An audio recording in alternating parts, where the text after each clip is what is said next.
IB Nation, welcome back to the Irish Breakdown Podcast. It is a Thursday, which means it is keys to victory for Notre Dame taking on the USC Trojans this Saturday. Massive game that we hit on a lot on Tuesday, especially for the implications of this football game. Obviously, against the number 10 team in the country, undefeated USC. It's also your rival. It's also Notre Dame coming off of a terrible loss to Louisville this past weekend. So there's a lot on the line this weekend. So we're going to hit on these offensive and defensive key to victories. We're also going to talk at the end a little bit of our score predictions and what we kind of see happening with this game, the key storylines leaving. Maybe we'll throw some game balls out there as well. And yeah, man, it's a important week, Brian, obviously playing USC for the obvious reasons. It's your bitter rival, a team that Notre Dame fans hate. They detest coming to your home stadium, coming off of a loss. I don't really think you can even quantify it, though. Like, I could list all these things off of what makes this such an important game, but like the gravity of this game just feels so much more than even I could quantify it with words, man. Like, Notre Dame needs a victory this weekend. You need to feel that taste again, right? It's been a little bit of a tough 3-week stretch here. Yeah. Notre Dame needs to get back on the right side of things, man. It's a big game this weekend. Well, it almost feels like, Ryan, and we've heard, different expressions. We've used some. Notre Dame's a wounded animal. Their backs are against the wall, all of that stuff. This isn't just about the rivalry game. This isn't just about, hey, this is a big game. You've got to beat Southern Cal, all that kind of stuff. This is about, honestly, like kind of survival of the season. It's like you lose this game, does this team – what does it say about this? Because it's not just what a loss would mean. It's like what a loss would say about this football team. What it would. It's sort of a referendum on where Notre Dame is through what this would be 21st game of the Marcus Freeman tenure. I don't count the bowl game. I've made that very clear. The 21st game of the Marcus Freeman tenure, and you would fall to 14-7. You'd fall to what'd be 1-4 against in the quote unquote big games. You'd fall to 5-5 against top 25 opponents. Like, it would make you a very mediocre program for 2 years. And the fact of the matter is that, Marcus Freeman took over a program that had gone 11-2, 10-2, 12-1, or no, 11-2 and 12-1 in the 4 years prior to his arrival. Yeah. So a loss means the program's regressed. I mean, there's no other way to say it. You can make all the excuses you want for last year and the quarterback injuries, and you don't have those excuses this year. There hasn't been some like major injury that is the reason this team has fallen behind. There hasn't been some, all these different things. And so it says, hey, this program is faltering right now. A win on the opposite side of it, Ryan, sort of salvages the season for now. It sends you into the bye week feeling really good about yourselves. Hey, look, we had a couple rough games in a row. Look, we had a dogfight against a really good Ohio State team. That kind of rocked us for a couple weeks. We got back on track. We went out and beat our rival, beat Southern Cal, who was undefeated in the top 10 team. We go into the bye week. Let's get rested. Let's get our minds right and come out against a pretty bad Pitt team and get this thing rolling. So, I mean, it's almost as if like, this game is going to send you in one of two opposite directions, which then impacts the whole mood of the program, recruiting-wise, player-wise, coaching-wise, and, of course, with the fan base. So this is a huge, huge moment for Notre Dame. That's like I think you nailed it right. It's so beyond just the next game for Notre Dame. It just is. I don't think Notre Dame's in a position right now, Brian, where it's just like you can kind of roll off of a loss right now to the degree that Louisville put on you. I mean, 33-20, but we know watching that football game, there was a collapse in the second half. There was an absolute collapse.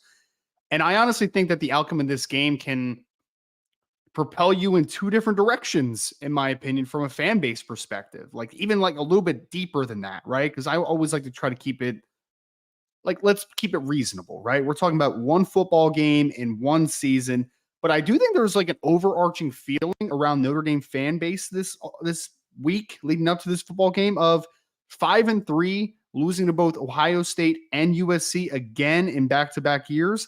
I think that is going to really start to I don't say the luster is off, but it's because I think it's a little bit different than just saying the luster is off. I think that there starts now to become some serious question marks with where this program is going. Your expectations, I think, change a little bit, which it should never change at Notre Dame. But if they win, you say, hey, we are one dropped interception away from being 6-1 right now. One dropped interception away from being that team, or being 7-1, excuse me. Notre Dame has that opportunity in front of them. There are two completely different feelings that you're going to feel coming out of this weekend. Usually it's like, oh man, that stinks. That was a loss. Like, we got to move on. We got to move forward. No, it feels bigger than that this week. It feels much bigger than that. You have the Heisman Trophy winner, reigning Heisman Trophy winner coming to town. You have a team that you hate, that you have distaste for. You just do not like them one little bit, and they're coming into your house after a embarrassing loss. So Notre Dame has everything on the table for themselves to not only turn the season around just from a vantage point of like what a success could potentially look for the rest of the way, but also I think from the entirety of like all these recruits that are going to be on campus, all these players that are playing for Marcus Freeman, they get that taste of like, hey, there's bumps, but like there's possibilities here too, man. We can grow from here. We can be that team, because I still feel like Notre Dame needs that moment, right? They haven't had that moment yet under Marcus Freeman where they're like, we can taste victory. We can feel that. We know what that tastes like, and we can do this from now on. Because we can talk about the golden age of Notre Dame football, of all the great games that they've won in the past, national championships. This team, these 85 plus individuals on this 2023 version, plus the recruits that will be on campus, they've never tasted that, right? They've never tasted that feeling in their lifetime. So having that moment, I think, would be big time, because USC is a legitimate contender, right? They have a Heisman Trophy winner. They're undefeated. They control their own destiny from moving forward here to potentially make a run at the college football playoff. If you're able to upend that team at home and show that you can be that type of football team, I think that shows growth. I think it shows growth, and I think Notre Dame needs that taste in their mouth because they don't have it right now. They've never tasted it.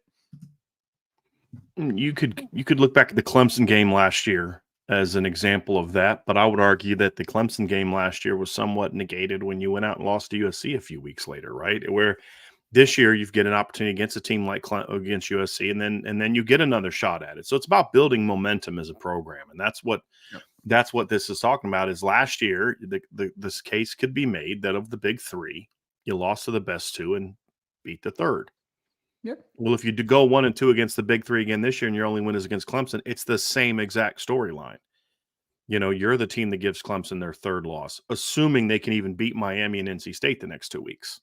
And that's also assuming that a 5-3 Notre Dame team doesn't just kind of pack it in and loses to Clemson after that, right? I mean, things could tailspin very quickly here if it goes the opposite direction. But yes, to your point, though, I really believe this could be the launching point for the opposite too. And that's the thing that you're saying here and that we're discussing here is it's not just about, if they lose this game, they're screwed, and then leave the conversation there. The conversation is also, you went through a brutal 3 weeks. The only way you can win this game, in my opinion, it's not about, USC so much better than you and all that. No, that's not what we're talking about. What we're saying is mentally right now, Notre Dame looked like a broken team against Louisville. If you're going to beat USC, you've got to bounce back from that, right? And so if they win this game, it will be because they bounce back from that. It'll show that there's a level of mental toughness, there's a level of physical toughness, resolve, pride. Yep. There's all these things that you have that you can say you can tap into when you're tired, when you're banged up, when you've been on a long, grueling stretch and you're mentally worn down. That you have something deep inside that you can tap into that shows that you're champions. And if you don't do that, then honestly, you get to the point now where I've always been against the notion of just play the younger guys. Right. But if you get to the point where you don't show up for this game, then it's like you need to change your culture. The best way to change your culture is the guys that you brought into the program. Right. Mm-hmm. Flip side is you win this game. And I'm telling you, Ryan, if they win this game, they beat Clemson. That's how I feel. I feel very strongly about that. I feel that they're going to have 2 weeks to kind of sit in this. Hey, this is who you are when we play our game, right? Because that's the thing that coaches can show to the players if they go out there and beat USC this weekend. It's like, guys, this is what you're capable of. This is who you can be. feel good about this and let's build on this. It's because you not only stop the bleeding, but you show what you're capable of being when you win a game like this, Ryan. And then you've got the bye week to build on it and rest. You've got the Pitt game to build on it. So now you go into that Clemson game in 3 weeks and you're feeling really good about yourself. And then you start seeing the best version of yourself, because this is a team that in a lot of ways just lacks confidence, in my opinion. That's what last week was. And the defense didn't lack confidence in itself. The offense lacked confidence in itself. The offensive coaching looked like they lacked confidence in what they have. The defense didn't look like they lacked confidence in themselves. They looked like they had lacked confidence in the offense on Saturday against Louisville. And honestly, that's the most justifiable lack of confidence that there is in this conversation. But a game like this can turn all of that around, Ryan. And that's the beauty of this kind of game. And that's the beauty of sports, is there's always that next opportunity to figure it out. You know, and if you figure it out, you're 6-2, you jump up in the rankings, you get back inside the top 20, you start feeling better, you climb up again during a bye week because somebody's going to lose. You climb up again when you beat Pitt, right? And so on and on and on. And all of a sudden, Notre Dame's a program again where you used to go into the offseason feeling really good about where they are.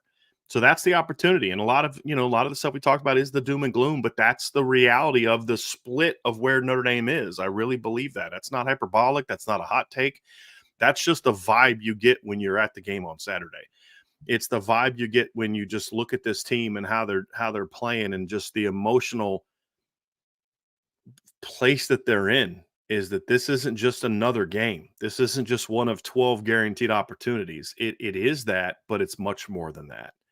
And they're going to have to step up and play to that level, Ryan, because I say it again, man, if this game can't get you fired up, rival, defending Heisman Trophy winner, had FND on his fingernails last year, 10-0, potential playoff team. You have a chance to ruin your rivals' playoff hopes. Primetime game, NFL, bunch of NFL scouts are going to be there. The whole world's going to be watching. What more can you ask for? This is why you came to Notre Dame, right? So I really want to see this team dig deep, and we're going to learn a ton about this team. A ton about this team, and that I'm excited for, because the more I watch USC film, the more I'm like, man, if the Notre Dame team that we saw a month ago shows back up, like, this is going to be a fun football game to watch. It's going to be a really fun football game to watch. Well, I think it is going to be, and obviously we'll get into the offensive and defensive keys here. We're going to go to the offensive side of the football first, because of course that's the side of the football that everyone's worried about most right now. Defense still had a lot of bright moments against Louisville. Offensively, you are now working on 2 games of bad football and 3 games of underwhelming football as far as what the standard had been. The first 4 games of the season showed you that of the offense I think that you can be, and then you got cut down to reality a little bit over the last 3 games. And now Notre Dame is in need of a little bit of some confidence building, right? You need a little injection of energy and confidence and the ability to get things right now, man. Everything feels very, I don't know if this is the best way to quantify it, but everything that should be easy offensively feels very hard right now. Everything feels difficult, and that's the worst place to be, because if everything easy feels difficult, usually means the difficult stuff is out of your reach at times, right? It also shows, Ryan, that there's something mental going on. It's not lack of players. It's not this. It's the scheme sucks. There's a lack of confidence. There's a lack of cohesion. So, we're going to get into the 4 specific keys, and there's always things like, we're not going to talk about like, don't turn the ball over, a bunch. That's a given. Get points. Those are givens. One of the ones that is going to be key, Ryan, that's not going to be one of our 4, is what the coaching staff does throughout the week in regard to how they prepare, how they interact with their players. What are the things they're doing to try to instill confidence back into this group? That's going to be so important to what the product is going to look like on Saturday. And so, I mean, it's not even about the game plan. That's going to be important. That's an important piece to it and all that. But I don't care if you come up with the best game plan in the world. if you didn't go through this week of practice and still, getting your guys back to being confident, believing in each other and those type of things, it's because, again, if I'm a coach, I don't care that they believe in me. I need them to believe in each other. That's a big thing. Sam Hartman could think I'm the biggest moron on the planet, but if he believes in his receivers, he's going to throw the ball to him no matter what I call, right? If he believes in his offensive lineman, he's going to be comfortable in the pocket. If the center believes in the guy next to him, the guard believes in the guy next to him, they're going to play good football. There's going to be good communication. The receivers are going to say, hey, man, I got all the confidence in the world in my quarterback. Throw me that ball. And there's just a level of competitiveness that we're going to see from this group. So those are the things that I look at, Ryan, to say that is an overarching key that's going to bleed into all these four, because these four won't work if that doesn't happen. Yep. But if that happens during the week of practice and they come into this game energized and confident, not false enthusiasm because you look at USC stats and you realize this is a really bad defense. I'm talking about genuine confidence in who you are. It doesn't even matter who the opponent is, in who you are. If they're able to instill that, then these things are more than achievable, Ryan, and likely to a degree. But if that's what I say, this is such an incredible week of practice. Saturday's just the final product of what this team and what this staff are going to be doing offensively. Doesn't mean that these keys aren't important, but Yeah, that's got to be the overarching philosophy this week, is got to build confidence. Everything we do is about positivity and being confident. That's what it's got to be about this week. Yeah, I mean, I think that you had to build it back, and I think there was like self-realization that needed to happen this week, obviously, as well, from the coaching on down to what are we trying to accomplish here? What are the goals that we want to achieve as a football team that are still available, right? Like national title, not available anymore. But what are the rest of the goals that you can still achieve? And honestly, some guys need to be challenged a little bit too, right? Like you're a good football player, man, but you're not showing it, right? You need to be able to kind of take deep down into there. So there needs to be confidence that's injected in this program. And this first key, Brian, is one that we usually talk about every podcast as far as being important. But I think it's always a great one to start with, and that's starting fast, because it can always mean different things depending on what game you're talking about here, right? Starting fast for people offensively would be, yeah, let's get a couple early touchdowns on the board and get it into an early groove. Sure. But it's so important in this game, I think, for a couple of different reasons. One, you need to start fast because your offense is a wounded animal, right? Like we called Notre Dame a wounded animal to begin the show. The offense is the real wounded animal right now. Like there is no confidence at all in that side of the football. You need to get started fast to inject some of that confidence back into that group, some of that enthusiasm, some of that pace, some of that belief. Right now, there's a lack of belief on that side of the football. So starting fast will help that. And then also, I would say starting fast is very important against an offense of USC's that you're playing against in this football game, right? You don't want to fall behind early to a guy like Caleb Williams and all these great wide receivers. Like you don't want to be in that hole early on in this football game. So starting fast, I think, is big just for the confidence level, but also for this football game specifically. It's very important because I want to front run against Caleb Williams. I don't want to work from behind. That's usually not going to be a recipe for success.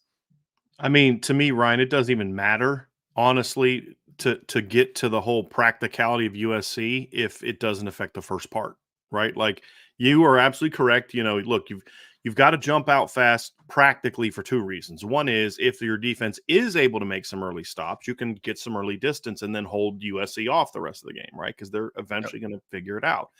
If you're off, if your defense is not making stops early on, it's about keeping you in the ball game until they figure it out, right? So, I mean, practically speaking, it's incredibly important. But to me, it the biggest part of this is the confidence part, because if they don't come out early and have some success moving the ball, you're going to see all of a sudden there's this here we go again mentality. You're just going to see it. It's just what we saw last week. You come out on both sides of the ball too. Defense is going to be a little bit like, dang, man, we got to be perfect now. We have to be perfect. Yeah, exactly. Exactly. And then you can't play from behind against USC all game. We saw that last year. This is not the quarterback to do that against, because every time they would claw back last year, he'd go make a play to make it a 2-score game again. Every time you thought there was a little bit of hope, he would do that. And then the times that you were able to get some drives together, maybe give you a little bit of hope, you couldn't finish. I think of how they started the second half last year. I mean, they go right down the field on USC. Boom, boom, boom, boom, boom. Just drop the ball. Last year they're moving the ball, get stuffed on 4th and short, get stuffed on 3rd and short. Like those type of things were similar things to kind of what we saw last week. It's just it was against a better defense last week, And so to me, that mindset part is the biggest thing, Ryan. That trumps all the others, because if the mindset is right and if they're able to build some early confidence, then they'll stay in the game. They'll move the ball, they'll score points, they'll do all these things that we're talking about. And that's why, to me, the mental part of starting fast is even more important than the practical part, because the mental part will then take care of the practical, in my opinion. And that's going to be the key, because as of right now, the last I checked, as of last night, I haven't checked it again. I should probably do so while we're talking here, Ryan. But the last I checked, it's going to be very windy and very cold on Saturday night. And so to me,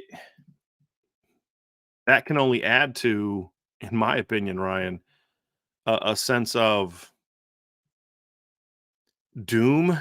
I mean, if you're not playing well early, it kind of reminds me of the Michigan game in 2019. It's like your defense came flying out that first or second series. They block a punt and then they muff it. And then, you could just see like the whole energy level change. They block the punt, Michigan recovers it, gets the first down. And it's just like and then Michigan just boom, boom, boom, boom, right down the field and they score. And just, you could just see the whole energy level sucked out of the sideline for Notre Dame, for a team that I didn't think really wanted to be there in the first place.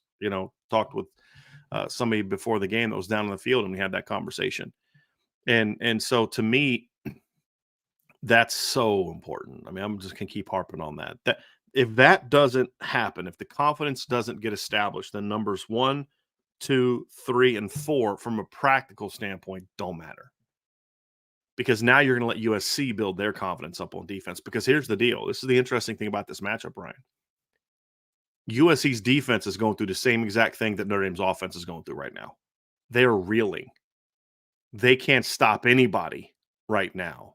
I mean, and I talked about this in the show yesterday, Ryan, and it's absolutely fascinating. As bad as USC's defense has been, it's even worse when you look at it in context of who they've played. They have one of the worst scoring defenses in college football, but they've played the number 41, 67, 75, 119, 124, and 131 scoring offenses in college football. They rank in the 1 teens in total defense. They've played the number 32, 50, 84, 102, 105, and 129 scoring offenses. Their rush defense isn't very good this year. They've played against the number 59, 75, 99, 117, 127, and 129 rushing offenses this year. Right? And so it's kind of like they're reeling. You let them make some early stops. You turn the ball over early in the game. You let them get off the field and get to the ball to their offense. And all of a sudden, that unit that's struggling is now hyped up. Where what we just said about the concerns about the Notre Dame offense and them losing confidence, if Notre Dame starts fast, the same exact thing happens to the USC defense, where it's like, here we go again. Then now there's pressure on the USC offense, right? Because we've talked about it from the Notre Dame standpoint, right? But now all of a sudden there's pressure on the USC offense, like, our defense is struggling again.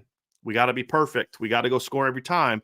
Now maybe they start making some mistakes. You know what I mean? So like, yeah, we've talked about how, this could be very dangerous if Notre Dame doesn't start well. But if they do start well, then all of a sudden, all the negatives that could happen to Notre Dame happen to USC, because their defense is even worse. If you really look at it, their defense the last 3 weeks has been even worse than what the Notre Dame offense has been in the last 3 weeks, because the Notre Dame offense, for all their struggles, this is an excuse or justification.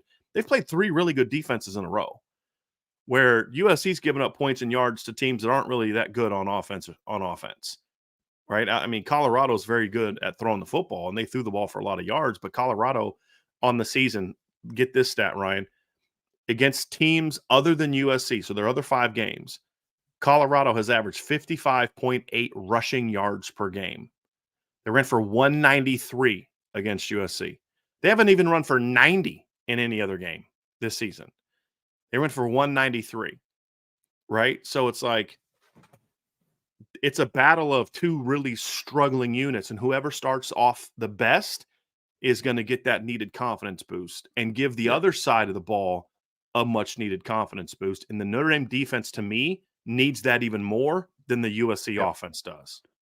Well, and I would say this too, is that the Notre Dame offense obviously needs the injection of confidence, but you know who else needs the injection of confidence is Jared Parker. He needs it right now. He's had a rough couple games as well. Like, it has not been just on the players the last couple weeks as far as like, it's all them. They're making all the mistakes. Like, no, there's been some puzzling play calls the last couple weeks. We're calling great games, fellas. They're just not executing. I mean, exactly. Like, has there been plays they could execute? Yeah, there's been some missed execution opportunities. Always is. And those missed execution opportunities might have led to a victory last week if they would have made them. But it should have never come down to those missed. I mean, that's my thing. To your point, Ryan, is the game plan, the play calling, all that stuff. It should have never come down to, well, gee, if you make this play or that play, it's like your defense held them to 7 points in the first half. You should have been up 21-7 at halftime on Louisville last week. And then when they fumbled on the first drive of the second game, you should have put the game away. Like, that's how it should have been. And yeah, the players got to do a better job, but man, that you did not put them. Your job as a coach is what, Ryan? It's my job to put these guys in the position to be successful. And then they make the play or they don't make the play. They didn't do that last week, or even the week before in a lot of ways. But last week was worse because I thought against Duke it was more about they just got their butts kicked up front. I mean, it really did. It's so funny because it's the Notre Dame offense versus USC defense. It's the battle of two also struggling coordinators on both sides of the ball. Like, let's not forget about the coaching, right? I think, Brian, it's very important. Not only Jared Parker gets some confidence early and gets going and gets into his mojo, right?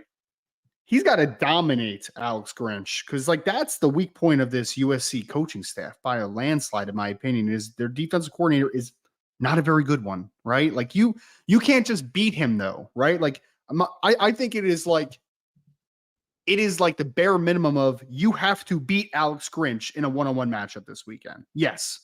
But no, you have to dominate Alex Grinch. Right. Leave no doubt about it because he is not a great defensive coordinator over the last few years, and he is a defensive unit this year that is not playing good ball. You need to dominate him, right? You need to dominate him.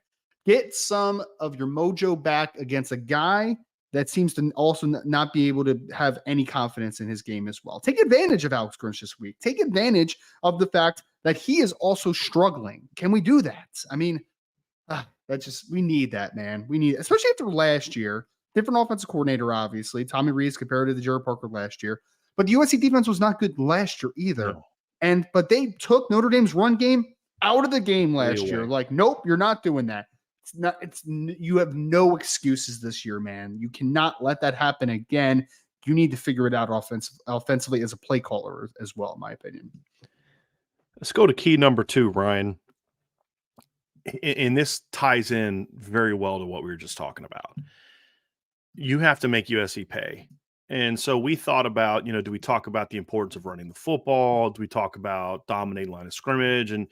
And look, I talked a lot about that yesterday. You and I talked about that on Tuesday. We talked about how the offensive line's got to play better and things like that. But that's all part of it. But we wanted to encapsulate it in a little bit of a different way. And that is, you've got to make USC pay. Because it's very easy. We know what USC is going to do. They're going to do what every other Notre Dame opponent has done this year and what USC did last year. It's the same defensive staff. They're not going to let you run the ball on us. We're not going to let you grind the clock out. We're not going to let you play keep away, which I really hope Notre Dame doesn't do. You run the ball because that's who you are, not because you're afraid to give them the ball, right? Right. And so you've got to make them pay. Now, what does that mean, Ryan? Does that mean you come out and throw the ball 15 straight times? No, not necessarily. What making them pay means, number one, you've got to be physical at the line of scrimmage, right? A couple of those linebacker run-throughs, you need to come off your double team and knock them out. I mean, knock them to the ground. You know what I mean? Be physical and punishing and all that. But it means come off the line with intensity offensively, Ryan. Get bodies on bodies, and you're going to get movement because there's plenty of times where I've seen USC run a stunt where they bring 6, 7, 8 guys on a run stunt and they just cut it out the backside and take it for untouched for 6 because there's just a lack of discipline in what they do, right? So Notre Dame's got to take advantage of those things. It also means making sure that you've got your RPO game on point to where if they're going to bring all those guys, you can pull that sucker and throw it outside 4 or 5 times because it only takes one time for them to miss a tackle and you're out the gate, right? And it limits your need to be perfect, when that to me more than anything, Ryan, is the great advantage of RPOs. It limits your need to be perfect with your play design and play calling. And then, of course, your pass game and screen game have to be on point in this game where, hey, if you want to come out and do this to us, we're gonna take it to you. Right. Last year, I felt like Notre Dame's pass game, you look at the end of the game, Ryan, and the numbers were good. The numbers were very good, actually, at the end of the game last year. But it didn't really kind of get going until the second half. The first half, they didn't do a whole lot. They got red hot in the second half. But by that point in time, you were playing catch up against USC at that point in time. And they can't allow that to happen. They've got to come out and have that plan early. Get the pass game going early. That's going to be an incredibly important part to what Notre Dame's got to do on Saturday to win. And so if USC wants to bring that heavy pressure stuff that they did last year, make them pay for it. Yeah. Rip them with, it's not just about big plays. It's about make them pay for it, because there's nothing that a defense hates worse, Ryan, than when you spend all week on it. And this is true for offenses too, but I think it's especially true for defenses. There's nothing they hate worse than you put work in all week. And this we're going to do, this we're going to do. And the offense just comes out and says, this has no chance of working against us. We're going to make you pay big time. And now you're scrambling. And you leave this coaching staff to having to figure out alternatives on the fly, you're going to have some success, right? But Notre Dame the last few weeks hasn't shown us that this staff can do that, right? So that's they're going to have to step up and make them and do that. And then it's going to come down to, well, we'll save that for key number 4. Yeah. Well, I was going to say, Brian, like the phrase "make them pay," I think is perfect for USC as well, because they're so unsound defensively. They are. I mean, there's going to be a lot of times where it's like they're going to sell out and leave spots on the field vulnerable. And there's going to be a lot of one-on-one matchups. And if Notre Dame's able to just take advantage of that one-on-one matchup, they're going to make a play, right? It doesn't necessarily even have to be explosive play, but it could be on a 3rd and 9 or a down and distance in the red zone that you really need a big play, in the end of a first half, the end of a second half. There's going to be opportunities for Notre Dame to make plays, because this defense is one that is going to say, we are going to sacrifice being consistent and have gap integrity to create chaos. We're going to sacrifice those things. And when you have those opportunities, you have to make the plays. You have to, right? They're selling out and they're gap unsound. You have to be able to make a big play. You have to in this game. So yeah, make them pay. Make them pay defensively for being a aggressive, over-aggressive, unsound defense. Make them pay for that. Make them pay for that. Because there's going to be plenty of moments in this game. This game is going to be offensive. I feel like it is going to either sink or swim based upon Notre Dame's ability to win one-on-one matchups, right? It's going to be the difference, in my opinion, because you are going to have those opportunities. They're going to leave Damani Jackson one-on-one against an outside receiver. They're going to give you an opportunity. They are going to put Eric Gentry one-on-one in the passing game against a tight end or a running back. They're going to make you win one-on-one matchups. And for the most part this year, USC has lost a lot of those matchups, which is why their defense is not good. But can Notre Dame be that team? Can they make them pay? Can they make those plays when they need them most? I don't know the answer to that right now, but I'm very hopeful. Very hopeful. Going to need to. I think the nickel spot is another one, Ryan, where against Jalen Smith, who's a nice player, and they'll put some other guys there too. But that's a spot where you've got to have success. You've got to be able to throw the ball down the field. There are things USC does where it's very odd. It's like they're taking away the inside, like obnoxiously so, with their alignment from the slot, but then they're not protecting the outside ball with their coverage structure.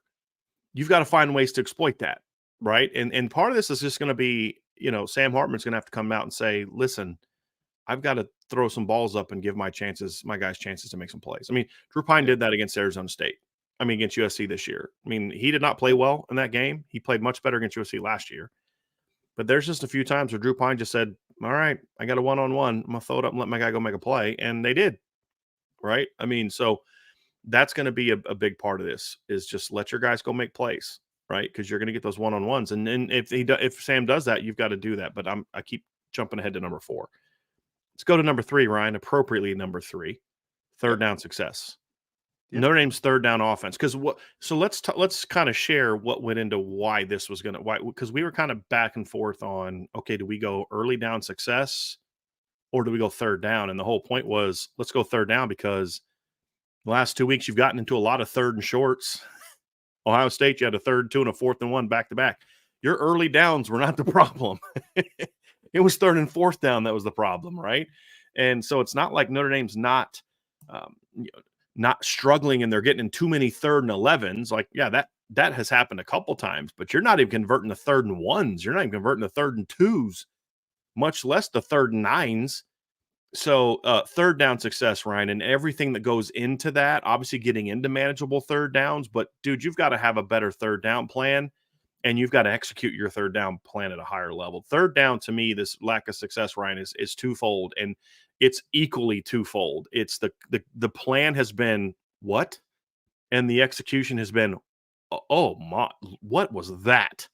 Yep. You know, it's been both. And so both sides going to have to put much more care and focus into a strong third down plan and then executing that plan. You know, I'm very much against the hyperbole sometimes of like, is it the player's fault or is it the coach's fault? I'm like, it's probably both, Yes. right? There might be one that deserves a little bit more blame than the other, but everyone needs blame when things aren't working well or things aren't working at the highest efficiency that they possibly can. So Notre Dame as a team right now, offensively just overall, but third down, I think kind of exemplifies it. You're not efficient at all. You make everything very hard on yourselves. One, some of the play calls are just, what are we doing? I mean, what was it, the 4th down call last week, Brian, where you tried the wing counter with Chris Tyree, right? Like that was the play last week. It was third down, yeah. Where it was like, what, 3rd and 1, 3rd and 2 or something like that, and you tried the wing counter. In Louisville territory. Yeah. Yeah. It's just like, that's just a bad call, right? It's a bad call. You set him up for failure. Yes, Chris Tyree, dropped the ball on the exchange, and maybe it would have worked if he would have caught it, but it's like, it's a bad handoff by Hartman also. Yeah, sure. Yeah, you can always nitpick that stuff, but it's not a good call, Ryan, regardless. Here's the problem I have. If you go back and watch Louisville in games leading up to that game, I actually understand the call. But part of being a play caller is sometimes you got to realize this game isn't quite going the way that we thought they were. They were crashing the edge downhill much harder than we had seen on film from them because of how much power and counter that Notre Dame runs, right? They were crashing in hard. That should have removed that play from your third down script because you can't run that play with a hard crashing edge. You just can't. And it's more like a play on 2nd and 6 that you give it a shot, you know, and maybe first that and works. 10, exactly. 2nd and 6, 1st and 10. So that had to impact your decision making, and it didn't. And that was where you kind of say there just wasn't a feel for what was happening. And if you don't have a feel for what was happening, you're not going to make the calls you need to make to be successful, to your point. And so there was nothing about that play was going to work. The handoff stunk. Chris Tyree's, I think he's got to make a better play on getting the handoff, and you got to block it better. There's nothing that went right on that play. And to me, that also leads to that's also, to me, partly preparation, man. Like, how much did you run that during the week? If you're going to put in something new like that, you better run the heck out of it during the week. And it didn't look like they did. That's a guess. I wasn't at practice. It just, the way it was executed, they didn't look like they were able to, they had really had a plan. So third down plan has got to be much better this week, and third down success has got to be much better this week. And I want to take that to point 4, Ryan, because this is part of it too, right? We talked about this the other day. When Avery Davis was healthy, you just kind of knew on third down, between him and Michael Mayer, you were going to have a hard time stopping Notre Dame on third down. You just were. Third down was going to be Notre Dame's down, right? And when you look at their offense, under Tommy Rees, there were some years where Notre Dame's third down game was pretty good. It was pretty good last year. As bad as their offense was, they were 13th in the country in third down. Because they had a pretty good plan. They were 7th in the country in 2020 on third down because they had a plan. But they also had guys that stepped up on third down situations. 21, so a lot of Avery Davis. By the end of the year, Michael Mayer. 2020, 2021, similar type of deal. Now Notre Dame, if you look at their actual rankings that year, they only ranked 46th on third down because they were pretty bad early. in the year. But when they got hot later in the year, they were much better. I mean, they went through a stretch between USC and Georgia Tech where they were between 45 was their lowest, and they got up into the 60s a couple times, 50s a couple times, where it was a much better third down operation. So, I mean, there was a plan. You knew who your playmakers were, and they would step up and make plays. Yep. You don't have that right now. You know, we spent all offseason talking about it, like who are going to be the money players in this Yeah. offense when you need a big conversion, third downs, and we don't know who that guy is right now. I don't think we have right. that guy. Nobody stepped up to be that guy. Now, part of that is, I think one of the guys that we expected to be one of those players is a position where I just don't think his game is suited to be a money player on third down. That's Jaden Thomas outside. I don't think Jaden is that guy in that situation as a boundary. You know, we talked about maybe him taking some of the stuff that we would see from Michael Mayer on third down because they would line him up in the slot so much on third down last year and do those type of things. You know, Mitchell Evans has been the only guy to me that's really stepped up in those moments and said, "Get me the ball." That's really it. Yep. You know, and so step up time, man. Sam Hartman's got to step up. Talked about this yesterday. He's got to step up and make plays. He's got to step up and carry this football team. The whole point of our belief that this team would be better is we've always said, man, if Notre Dame can just get a quarterback, they just get a quarterback, just get a quarterback. And they got one. And then to me, he hasn't played well in recent games, but I also don't think they're letting him kind of be that gunslinger that he was. They've tried to change who he is as a 6-year senior, which is just not wise. He's got to step up and just say, screw it, man. I got nothing to lose. We're not going to play for championship. So I'm going to go out there and have some fun and make some plays, and we're going to win some football games, right? And he needs to be that guy. But it also comes down to, hey, Tobias, ball comes your way. Go make a play, man, right? Go make a play. Chris Tyree, ball comes your way. Go make a play, all right? Jordan Faison, Jaden Thomas, Jaden Greathouse, Rico. I don't care who it is. Ball comes your way. Go make a play.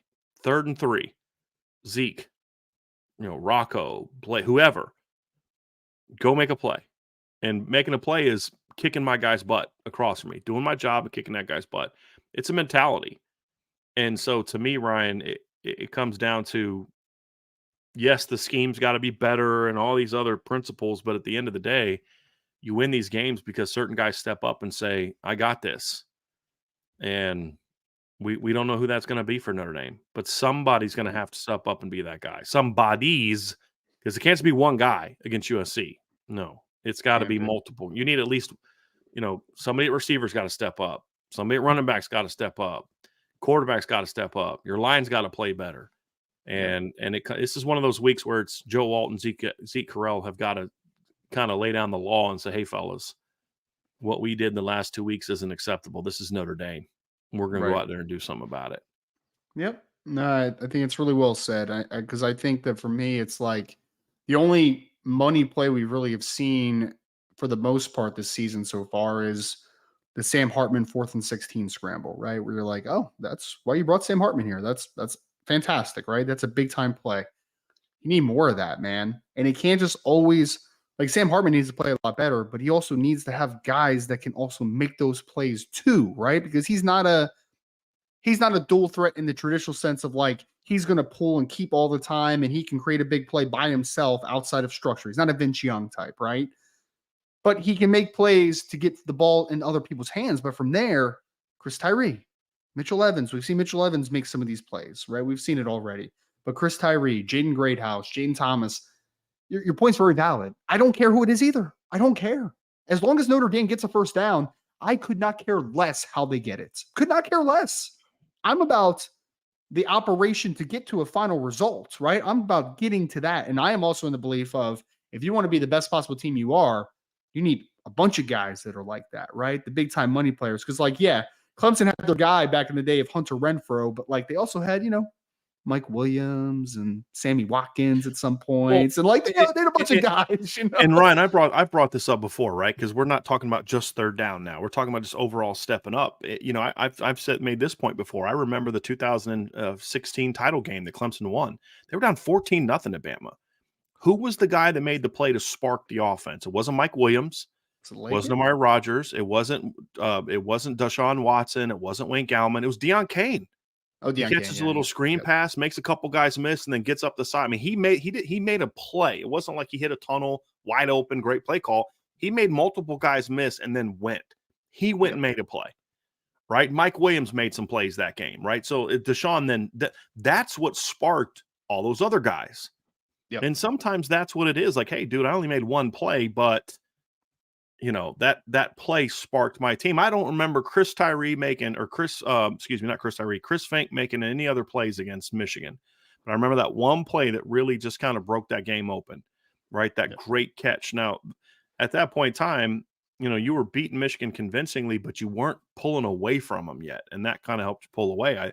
You think of, other games where Avery Davis, I don't remember hearing much of Avery Davis for the first 3.5 quarters of the Clemson game in 2020. Yeah. I only remember him making 3 catches in that game. One was a sideline catch to converted third down. And then he makes the big, just spun his guy into the ground, man. Just a great route, makes the catch. And then everybody talks about that great catch he had on that last drive, but he finished that drive off with a touchdown catch where he worked himself open. He was running out. He saw that they were playing him. He stops. Ian puts it right on him, and they scored and tie the game up, send it overtime.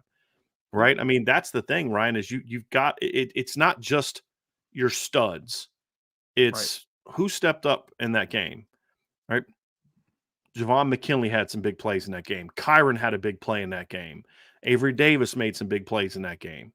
Ian Book made some big plays with his legs in that game, right? And then he fumbles in what could have helped put the game away. You're thinking, just stupid, Ian. Like, you can't be that guy. And then that caused him to fall behind. But when they fell behind, what did he do? Took him right down the field and scored, right? Like, you got to give that to him. We haven't seen that in the last couple of weeks, except for, like you said, that one drive. That's great. But, it should never have come to that. No. Right? That was against number 1 Clemson. We're talking about Louisville and Duke. Right. And so guys are going to have to step up, man. It's a big, big, big part of it. Big part. I mean, now Jordan Faison is the obsession from fans, and now he's their number 1 receiver because he caught 2 passes. I don't care. You guys can obsess about whatever player, whether it's to me talking about Tobias or somebody talking about Tyree or Great House. I don't care. I don't care if it's Davis Sherwood and Cooper Flanagan. I don't care. I don't care if all of a sudden they throw Braylon James out there this week but you're going to need guys to step up and make plays. You do not win a game like this against Caleb Williams and this team if guys don't step up and make plays. And when we watched Utah last year beat USC twice, the second time the offense didn't really necessarily have to do as much because of how much the defense was dominant. But the first time they played, when USC scored, what was it, like 41 points, 42 points, you needed some guys to step up and make some plays. And Cameron Rising did that for them the entire second half. Dalton Kincaid made some plays for them. I mean, they had guys all over the field making plays for them, in the pass game, run game. Devon Vele made some plays for them. Money Parks has 1 catch in the game. 1 catch. Went for 45 yards, right? Like, guys got to step up and make plays. And that's going to be a key. You're not going to win this game if guys don't step up. And to me, that's kind of the thing that if they win and this gets true, Ryan, is it gets me excited is because if that starts to happen and they build that confidence from a playmaking standpoint, and we didn't even mention Jeremiah Love and Jadarian Price, and you know what I mean? Like, that's the thing. There's so many flipping options. It's ridiculous that more guys aren't, that it's not happening. But if that starts to happen with this offense, this team becomes really scary. Because there's way more talent than what we've seen, what it's looked like the last 2 weeks. That's the most frustrating thing about all this, is that it's just, no, I don't want to hear the bull crap excuse of you don't have players. I don't want to hear that crap. This isn't about that. This isn't about talent. It's not.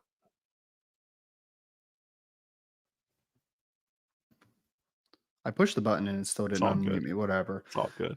It certainly is not, though. This is not a talent issue. There is a confidence issue right now at Notre Dame, and there's a efficiency issue at Notre Dame and taking advantage of opportunities you have. So offensively, it's going to be a big game, obviously, for Notre Dame. That's the key to victories for this game. For offensively, we're going to move over to the defensive keys next. Brian, I think when we start talking about the defensive side of the ball for Notre Dame, I think that the great data point that we have is what happened against USC just last year for Notre Dame. And that was the fact that you came into the USC game knowing about Caleb Williams and Jordan Addison and Brendan Rice and all these great wide receivers, Mario Williams, all these guys, right? But you expected Notre Dame to be able to handle the run game that game because they weren't a great running football team. Their yard per carry was pretty good, but it wasn't like a game to game consistent thing, right? And they were also out their best running back that game. They went into that game. Remember, their top running back, Travis Dye, was hurt. Yeah, he was hurt. So it was Austin Jones, former Stanford transfer, that was the guy going into that game. So you expected Notre Dame to be able to handle the run game, and USC ran all over them. They could not stop the run in that football game. I think what did Austin Jones have, like 160 that game, 150? Yeah. I mean, he balled out that game. This is another situation where USC is not a great rushing football team. It's a different cast to a degree. Austin Jones is still there, but now you have Marshawn Lloyd, the transfer from South Carolina. Notre Dame defensively needs to shut down this run game, I think, first and foremost. You cannot allow that group to get going on you this year. Ryan, I would argue that USC was a much better running team last year than this year. I thought their offensive line may have better God-given talent this year, but they don't play the way that last year's unit did, which was a cohesive unit. They weren't very talented, but they were a cohesive unit. And they did what they needed to do to allow Travis Dye to go off. I mean, Travis Dye was having a great year prior to his injury, and they were a pretty balanced team until he got hurt. Yep. But the point was, while you focus so much time on stopping Caleb Williams, that you can also allow yourself to just go get ripped up on the other direction. And if you look at USC's production this year in the run game, it's not bad. I mean, it's been pretty decent, but they're not. To me, they're not really. Same thing I've been talking about. They've done it against teams that aren't that good. And they've been a little bit more inconsistent, a little bit more up and down this year, in my opinion, running the football. But you look at last year in games where the offense struggled to score, they would get their yards, but they were like 4.2 per carry, 4.3 per carry. Then they go into the Notre Dame game, which was one of only 4 games last year. They had over 200 yards, and they're 5.2 per carry, which is what they did against the bad teams, right? Like that's what they did. They did against teams that weren't that good last year. And so to me, you've got to be able to make them one-dimensional. You have to. And then if you do, and it comes down to 2 things. You've got to have a sound plan, and you've got to dominate the line of scrimmage. The game plan last year is basically daring them to run the ball.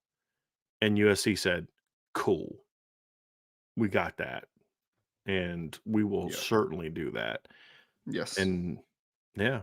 And Austin Jones is a backup running back. He's a good player. He's a good football player, But this year they are a little healthier in the backfield with Marshawn Lloyd and Austin Jones as a 1-2 punch, kind of a little bit of their version of thunder and lightning, So you're going to have to be on your P's and Q's, man, and you're going to have to create some negatives, and you're going to have a good plan. You cannot just focus your entire game plan on stopping Caleb Williams throwing the ball. You can't. You have to make them one-dimensional. With your pass defense, if you can make them one-dimensional, you have a chance to make stops. If they're balanced, you have no chance at stopping. The only thing will happen is if USC stops themselves. That's it. I mean, because at the end of the day, Caleb Williams is going to make his plays, right? I mean, you might hold down the volume perspective if you are just like a pass first. We're going to stop the pass, and then, we're going to give up something in the run game a little bit. But ultimately, that Caleb Williams is going to make some plays. Like, you're not going to shut out Caleb Williams. Like, that's just not a reality that we're going to live in. But one area that you can take away more than the other is you can take away this run game, I think, if you play your best version of yourself, your best game.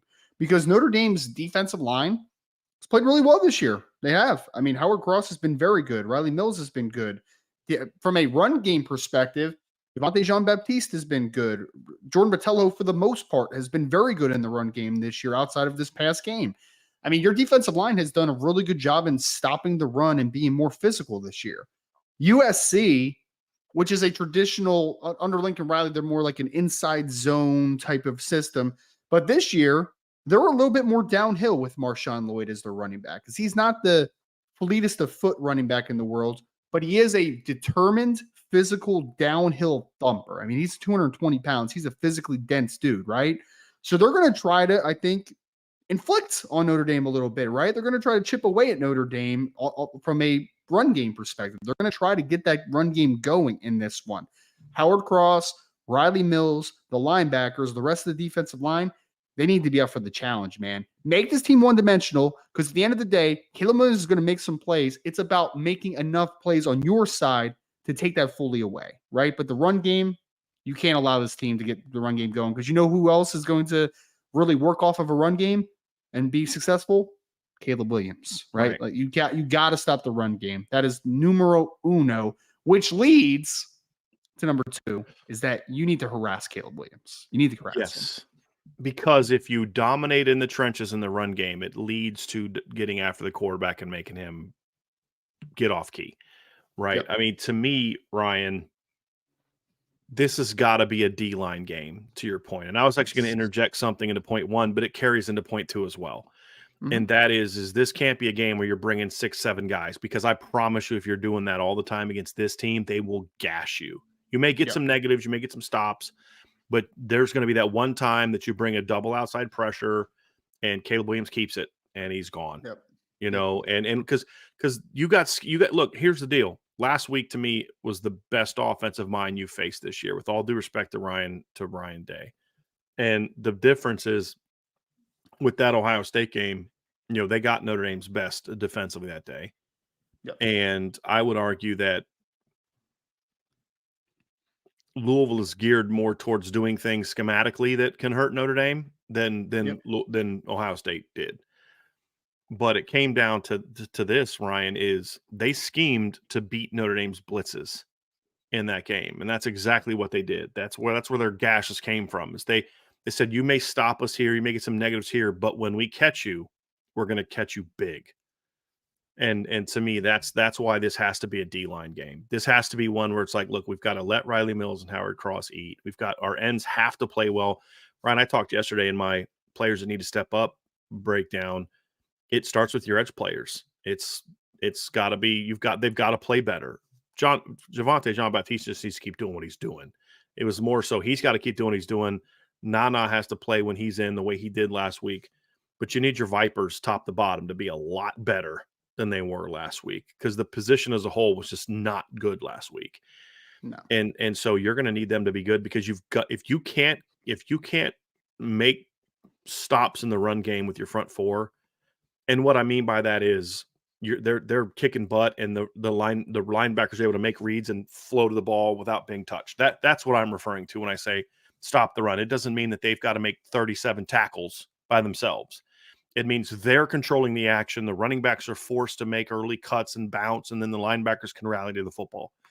If you're not able to get pressure on the quarterback with 4, you're going to have a hard time stopping this USC offense. And again, we're not talking about the goal is to hold them to 10 points. I mean, it's make enough stops to win the game, which, you know, we'll get to here later. But if Caleb Williams gets comfortable, you're toast. Well, and you're toast. If you feel like you have to bring a bunch of extra pressure in this game out of necessity, then you also are probably going to be playing a lot more man coverage than maybe you want to, right? I think mix and matching man and zone coverage is going to be big in this game, especially. But if you're playing a lot of man coverage consistently against Caleb Williams, you know who else gives one-on-one opportunities there? You're really talented wide receivers that you have a lot of them, right? Like Zachariah Branch, I heard, is expected back in this football game, right? He is lightning in a bottle. Yeah. You have guys like Mario Williams. I'm not quite sure about that one yet, Ryan. The interview I heard is he's still questionable for the game. Okay. They're not sure. I heard someone say that he was. He didn't practice like the first day of the week. Okay. But here's the thing. If you take him out, it doesn't change the story of what you're going to say. No, because you still have Mario Williams, you still have Brendan Rice, you still have Taj Washington. A lot of guys that can create, and not even mention Dorian Singer, who is a little bit down the production ladder there, but it's still who was a 1,000-foot receiver last year in the Pac-12. Yes. Yeah. And was very highly wanted and coveted in the transfer portal this offseason. So they have guys everywhere.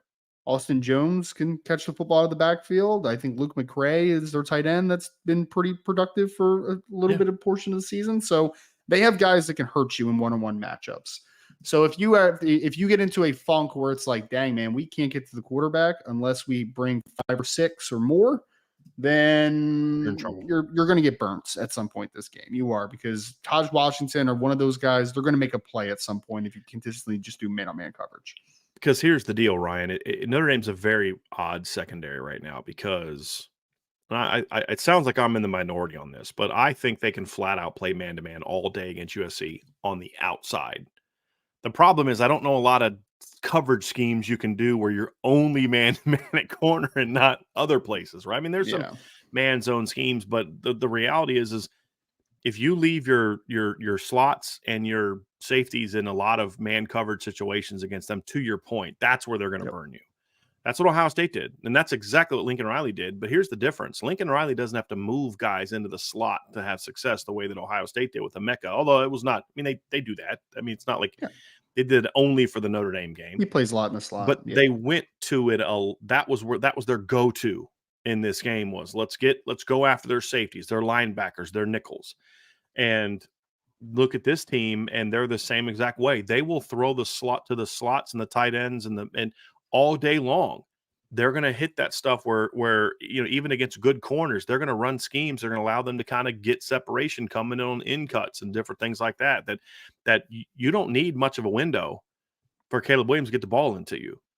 The best thing that you can do is, okay, I want to throw that in cut. That guy's got a step and a half on Benjamin Morrison or Cam Hart, but I can't throw the ball because the linebacker's standing right there in between him and the football, right? Or that safety just robbed underneath it. To your point, and so the other thing too is when you're bringing 5 or 6 like every time, as much as Notre Dame blitzes, all the pre-snap coverage stuff that you're doing to disguise doesn't really impact as much because you still have decent numbers throwing the football down the field.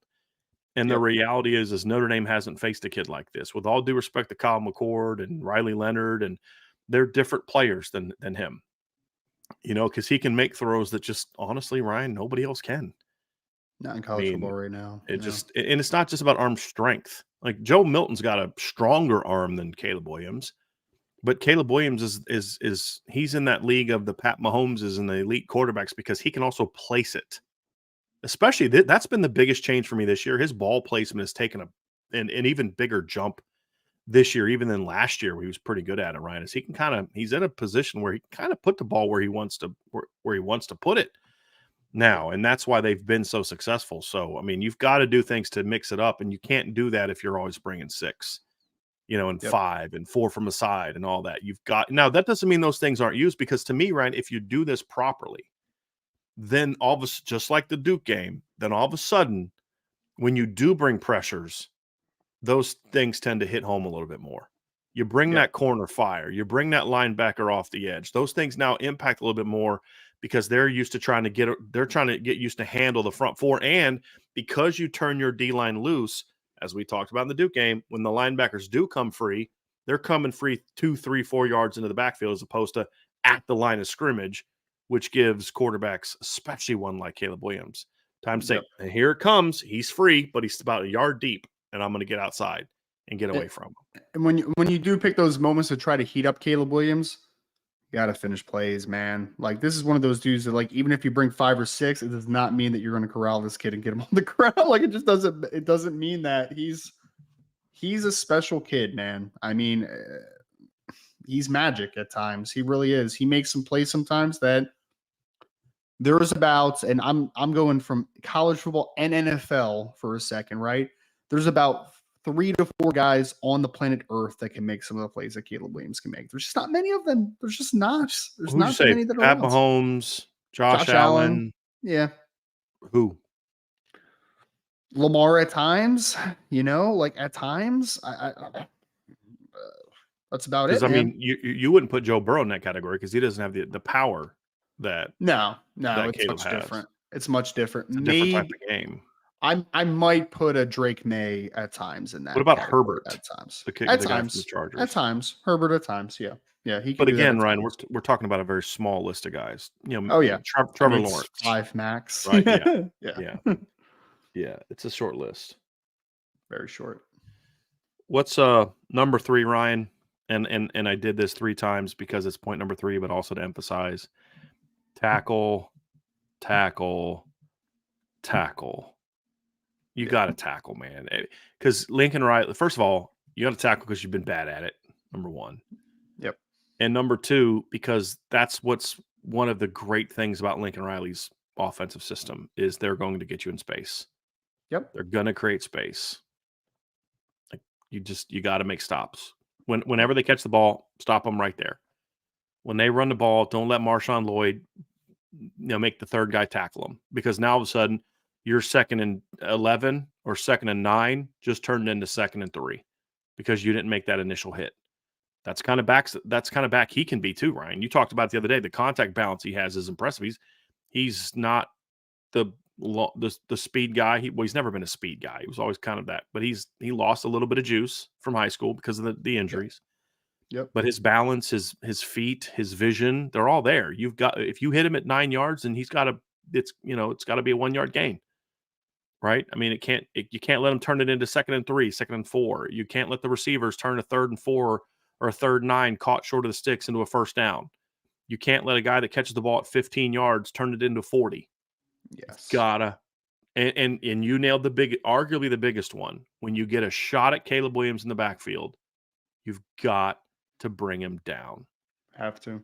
Got to bring him down. Because that was last year, right? I mean, that was like the biggest difference in that game is that even despite the fact that you were not good against stopping the run last year, you still had some chances, except on 3rd and longs and big plays moments.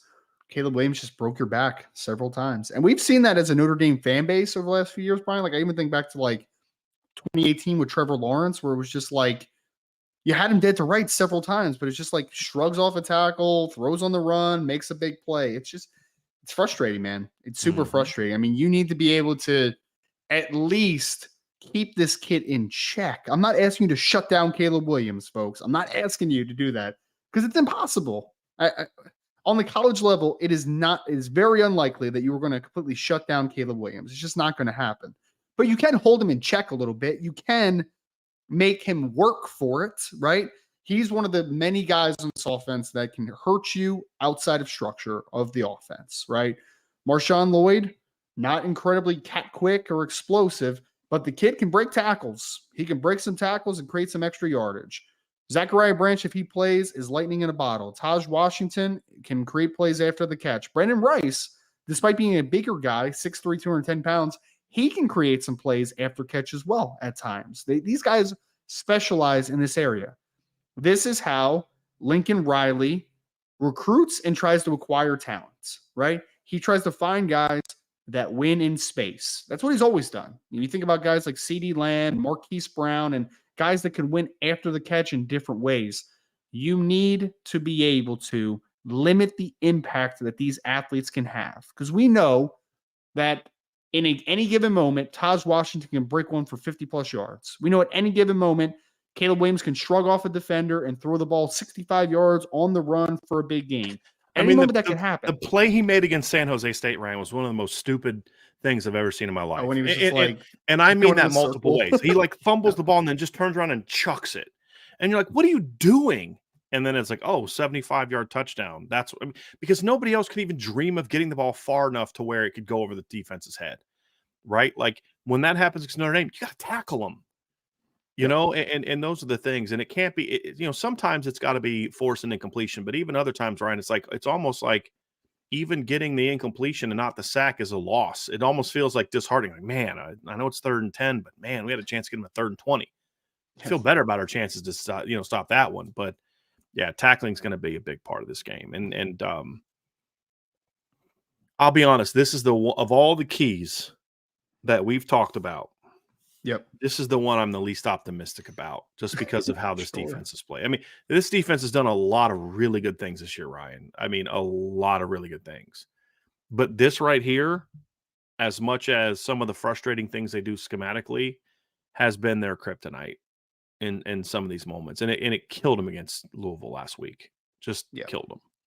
Well, the problem is that even some of your better football players who are really good athletes are missing tackles as well. I mean, like Benjamin Mhm. Morrison has had a problem with that over the last couple of weeks. I mean, JD Bertrand has missed a couple of tackles. Like you just don't have a lot of short tacklers in open space Mhm. right now. You just don't have it. I mean, that has been the weakness of this Notre Dame defense the entire season. Even when it's played really well, it's still like there's still It's several been that missed for a few tackles. years now. Yeah. And look, Ryan, this is, you're going to have a recruiting show tomorrow, Yep. and I'm not sure what you're going to talk about yet, but I know we've done a lot of recruiting shows together, and we've talked about this. This is exactly why Marcus Freeman has recruited the way that he's recruited at Notre Yep. Dame, and exactly why, even with all that's happening now, I'm still very optimistic about the future, even if you lose this weekend, because you've recruited so many guys like that.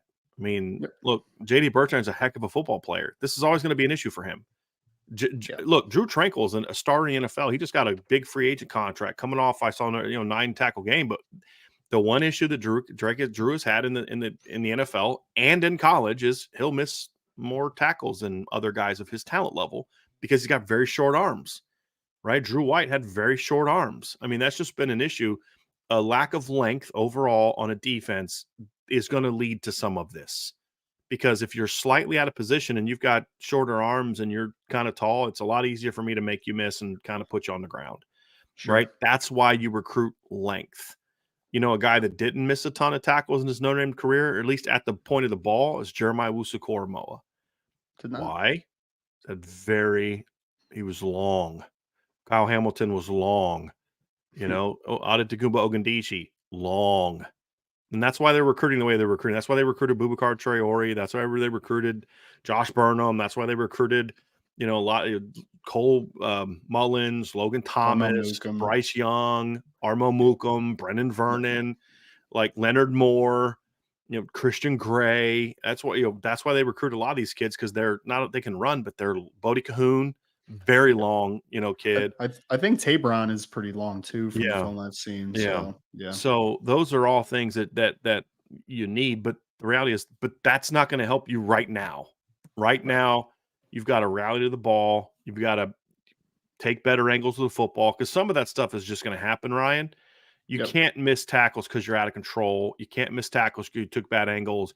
You can't miss tackles because you're going for the knockout blow instead of wrapping a guy up. That's been the stuff that's Right. bothered me. There's going to be times in JD Bertrand's going to miss a tackle because he's just not long enough.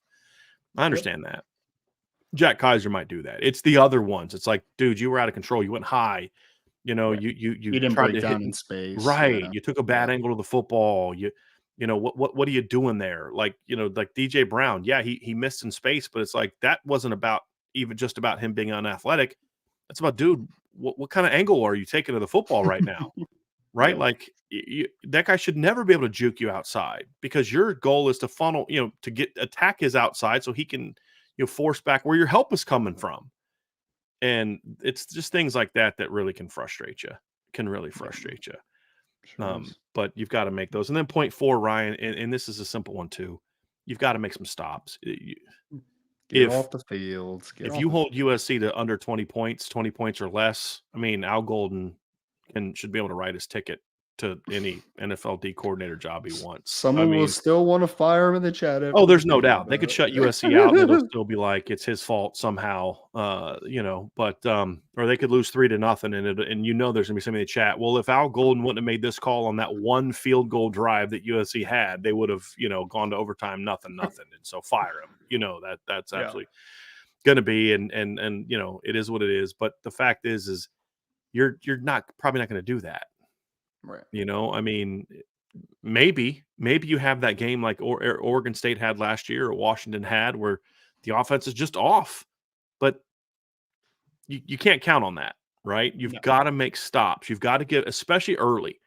And stops to me are this. Stops are, obviously forcing punts. That's a stop. Turnovers. That's a big one if you can do that. But even in a game like this, it's also comes down to, Ryan, is if they do go on drives on you, don't let their big plays turn into touchdowns. And then when they Yep. get into the red zone, force field goals, right? Yep. Force field goals. Don't let them score touchdowns. That's going to be a big part of this game, because USC is one of the best red zone offenses in college football. And Notre Dame's been one of the best red defenses in college football. Something's going to give, and you need it to be them. So to me, if USC goes on a drive and gets 3 points, that's a win for me. I agree. If you're a defense, that's a win. Don't end in the end zone. Don't end in the end zone. Yes. And it's not, it doesn't happen very often. We talked about it. Caleb Williams does not turn the football over a ton. It's just not what he's done historically in his career. What's that, only like 10 interceptions he's thrown in his career so far in 3 years? The stat I had the other day, Ryan, it's something like 887 or 877 attempts, and he's thrown 10 picks, and only 6 in his last 2 years at USC. Because he threw I think it was like 4 as a freshman and only 211 attempts. I mean, for him, only 211 attempts. Last year he only threw 5. This is the context. True freshman, threw 4 picks on 211 attempts. Last year he had 500 attempts, only threw 5 picks. Yep. So yeah, because it reminds me of Miracle a little bit when they're talking about the goalie from the Soviet Union. That's like, keep the puck. If you score on him, it doesn't happen very often. Right. But what did they do in the big game? They scored on him a few times, right? The point is that if there is a play to be had out there, if Caleb Williams puts one in a bad spot or in the double coverage or whatever, you have to make a play, man. Make a play and get them off the field. You do not want USC, and I'm not talking about playing keep away offensively where it's like, we're just going to try to keep the ball, keep the offense off the field. No, I'm saying defensively, you got to get them off the field, man. You got to get them off the field. Don't let them be an efficient offense in this one. Make them settle for field goals. Make them turn the football over. Make them have a lot of empty drives. Like that is the way to beat USC. You need to be able to limit them getting into the end zone. If you can, like even if Notre Dame just holds them to nothing but field goals all game, I feel pretty good about Notre Dame's chances, right? It's just if you end the game, it's like Caleb Williams has 4 touchdown passes, and it's just like they just finish drives. Yeah. Can't let them finish drives, man. Need to get them off the field. Well, here's the thing, Ryan. Efficiency is a big thing, right? Yards don't matter as much to me as it comes down to. We talked about this with Ohio State, right? Like we said, I don't care if Marvin Harrison has 7 catches for 120 yards. If he's doing it on 15, 16 targets, then you did okay because you forced a lot of zeros.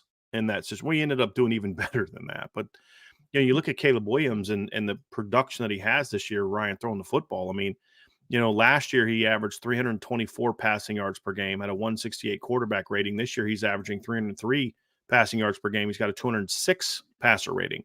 So he's only throwing, like last year he threw 8 more passes a game than this year, literally 35.7, completed 66.6% of his passes. This year in games, he's only averaging 27.7 attempts per game. The Colorado game is the only time he's gone more than 31 in a game this year. He 24 against San Jose, 24 against Nevada, 21 against Stanford, 25 against Arizona, 31 against Arizona State, and then 40 against Colorado. Yeah. And and he's completing things that passes at a higher rate. What was the game that the offense was least effective? It was against Arizona.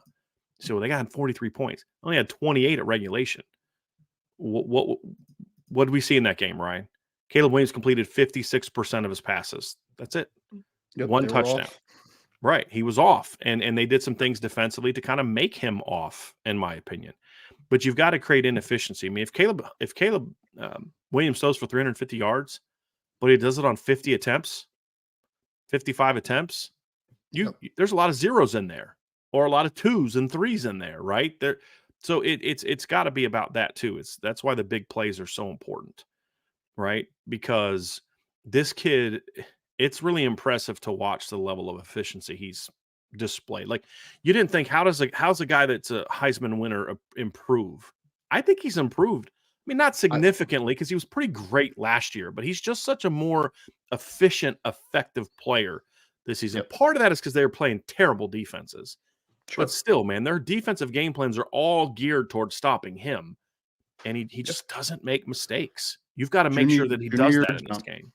Yep. I think he's made a junior year jump. I also think he's filled out his frame a little bit. He looks a little bit sturdier, a little bit more like he can kind of withstand contact a little bit more. So, I mean, the kid's a tremendous player, man. There's no doubt. At the end of the day, Notre Dame's defense needs to be able to make enough plays and keep him in check. Like, you cannot let that kid kill you. You can't let it happen.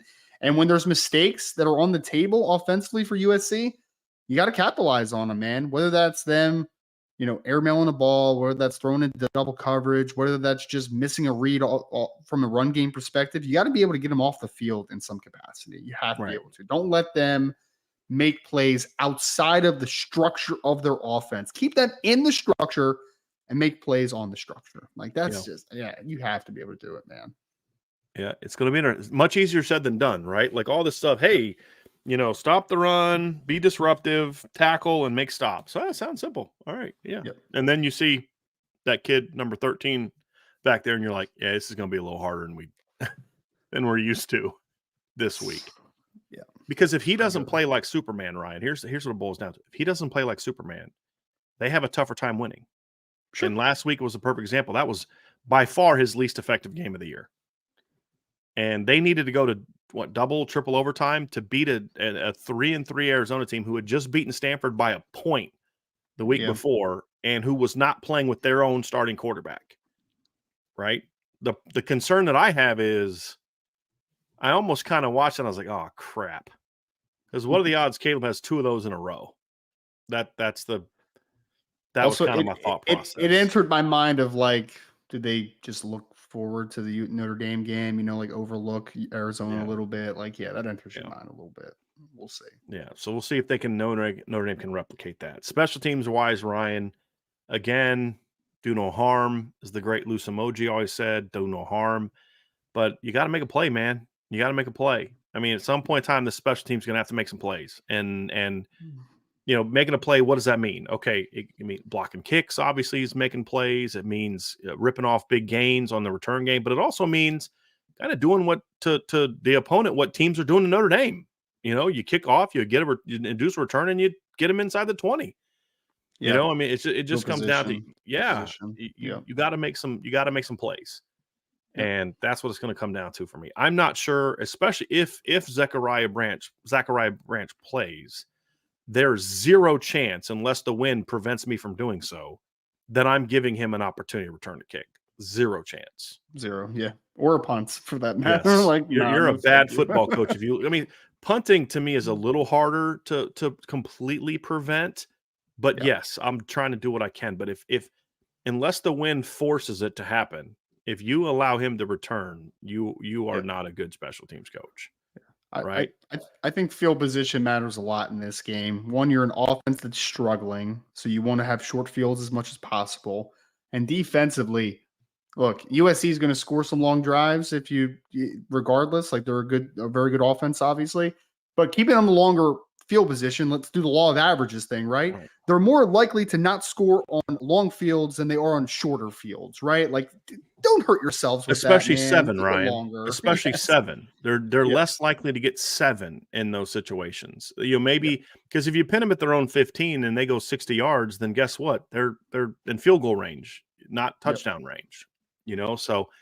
And they've done too much of that. Special teams and offense has done way too much of putting the defense in bad spots. And that it just speaks volumes to how well the defense has done in regard to limiting points. I mean, I'm 15 points a game this year. I mean, they've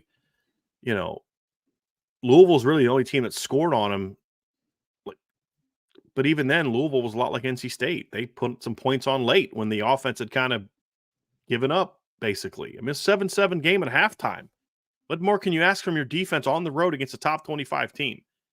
And so how do you get rewarded? We're going to make you face Caleb Williams and that receiving core and that group of skill players this week.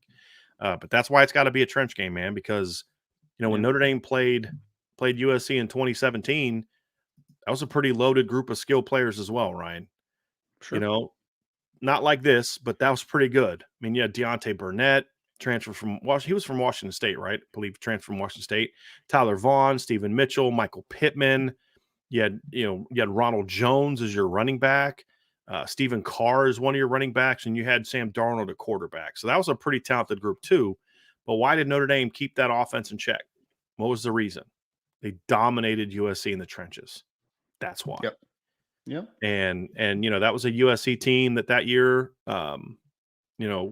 could score, not like this team. They could score, and they had a pretty good offense, but their weakness was they weren't great up front, and Notre Dame dominated them, and they were coming off back-to-back games of over 500 yards at that point in time. You know, they had 600 yards in a win over Stanford, 500 against Western Michigan, 512 against Oregon State, 532 against Utah. And then the week after Notre Dame, they had 607 against Arizona State, 642 against Arizona, 522 against Colorado, 417 against UCLA, 501 against Stanford, and then 413 against Ohio State. Notre Dame held them to 336. Right? Why? Because they dominated them up front. And at the end of the day, it's going to come down to. But special teams, man, just I don't have a lot about. Just don't. I'm just with loose emoji, man. Just don't screw up. Don't do anything bad. Get points when you get points. Don't let them go on long returns. Just do no harm. That's really what it comes down to. So that's it for that, Ryan. Before we get to, we have a couple super chats we'll get to, but before we do that, folks, do us a favor. Hit that like button for us. Hit that subscribe button. Hit the notification bell. Share this podcast. We also have, obviously, our game predictions coming up. Share this podcast. Give us a 5-star review if you're listening via podcast platform. We would greatly appreciate that as well. And if you have not done so, I don't know what you're waiting on. Sign up for the message board at boards.irishbreakdown.com. Game predictions. We heading in there now. It's that time, man. Look, this is one I've been. It's funny, Ryan. When I'm making my predictions, it's kind of like, well, what's your prediction? Well, it depends on which side of the ball I'm breaking down at that particular moment. You know what I mean? Right. It's like when I'm breaking down the USC offense, I'm like, oh boy, this is going to be a tough one. When I'm breaking down the USC defense, I'm like, dude, you can win this football game. You really can. So it's a big game, as we talked about at the beginning, Ryan. It's a tough game to evaluate because you don't know who Notre Dame is right now. That's really the big key. But we're going to do our best, Mr. Roberts, to make our predictions for the game. So let's start off, and we'll just do it this way first. Ryan, give me your score prediction. I gotta get my thing ready to share the screen. Give me your score prediction and break down how you see the game playing out as far as why you came to your prediction. Yeah, this is a really tough one for me. I usually am not really a big back and forth guy as far as like multiple scores each week, like kind of going back and forth. I usually settle on scores very quickly, but this was one that I kind of went back and forth in my mind a few different times as far as like where I wanted to pick this one. I believe this game, and this pains me to say, but right now I have to pick USC to win this football game, which is the first time I'm picking against Notre Dame this season or last season. I picked Notre Dame to lose to Southern California 35-31. Reasons that I came to this conclusion is, one, I think Notre Dame is going to score a little bit against USC. Obviously, 31 points is nothing to kind of turn your head at. It's a pretty good number. I don't think USC's defense is very good. I think Notre Dame is going to be able to get back on a decent track this week. I think they're going to be able to score some points. USC, I think, is just a tough team to be able to completely stop and counteract. Caleb Williams, we've talked about a ton in this podcast, the weapons that they have. I think they're going to be able to score and to score some points in this football game. I think this one's going to become a little bit of a shootout to a degree. I ultimately I want to be proven wrong this week, right? I want to be proven wrong. Guys, this Louisville loss, I don't know why, but it has stuck with me for a few days longer than usually a loss does at Notre Dame. I don't know why that is 100%. I think I know why, Ryan, and I'll explain it after you're done. Go ahead. It's just hard for me to shake right now, man. And I just don't think that – I think that if I pick Notre Dame to win this game, for me personally, I would feel like I would be being dishonest with where my mind is right now. And my mind says USC is undefeated coming in. Yes, they have their faults, they have their warts, but they have the Heisman Trophy winner at quarterback, and they have a better offense than what Notre Dame has right now, and I think they'll be able to score a little bit of points. So I picked Notre Dame 31, USC 35, and a close one. You could convince me that it goes the other way around, where it's 35 Notre Dame, 31 USC. Either way, I think it's going to be a very good game. I think it's going to be highly contested. This isn't one where it's like 35-24 USC. Yeah, I was going to ask you that, Ryan. Yeah. No, I don't see it that way. I don't think this is one where Notre Dame tacks one on late to make it look like it's a little bit more reasonable than the a little bit closer than it actually was. Like, I think this is going to be a highly contested game. That's going to be a one-score game that could go either way. But I picked USC just because there's a lack of confidence for me in Notre Dame right now, which I hope is proven wrong. I can't say that I blame you in that regard, Ryan. I'll get into my prediction here in a few. Let me ask you a couple questions. I'm gonna do a couple things here, Ryan, to dive into where your head's at, because I understand where you're coming from, and I think the Louisville thing to me is about, it's not that they lost, it's how, and how just at times just inept they look, where you just like, you didn't feel. I had a buddy of mine who's been a Notre Dame fan forever. I mean, he's in his 50s. He's been, and he's like, dude, I turned it off at the end of the third quarter. I was like, dude, the game was still. He's like, but yeah, I just watched that game, and I'm just like, I know this team's not going to win. Like, you could just read. Everybody just read the body language. It's just like, that's the concerning thing. And then, do you really know that this coach is going to get him to bounce back? Right? I mean, I remember. Was it? I think it was 2018. It was. I'm trying to remember. I think it was 2018, Ryan. It was 2017 or 2018, and I remember it was 2017 is what it was. And I remember when Ohio State went on the road and lost to Iowa and got embarrassed.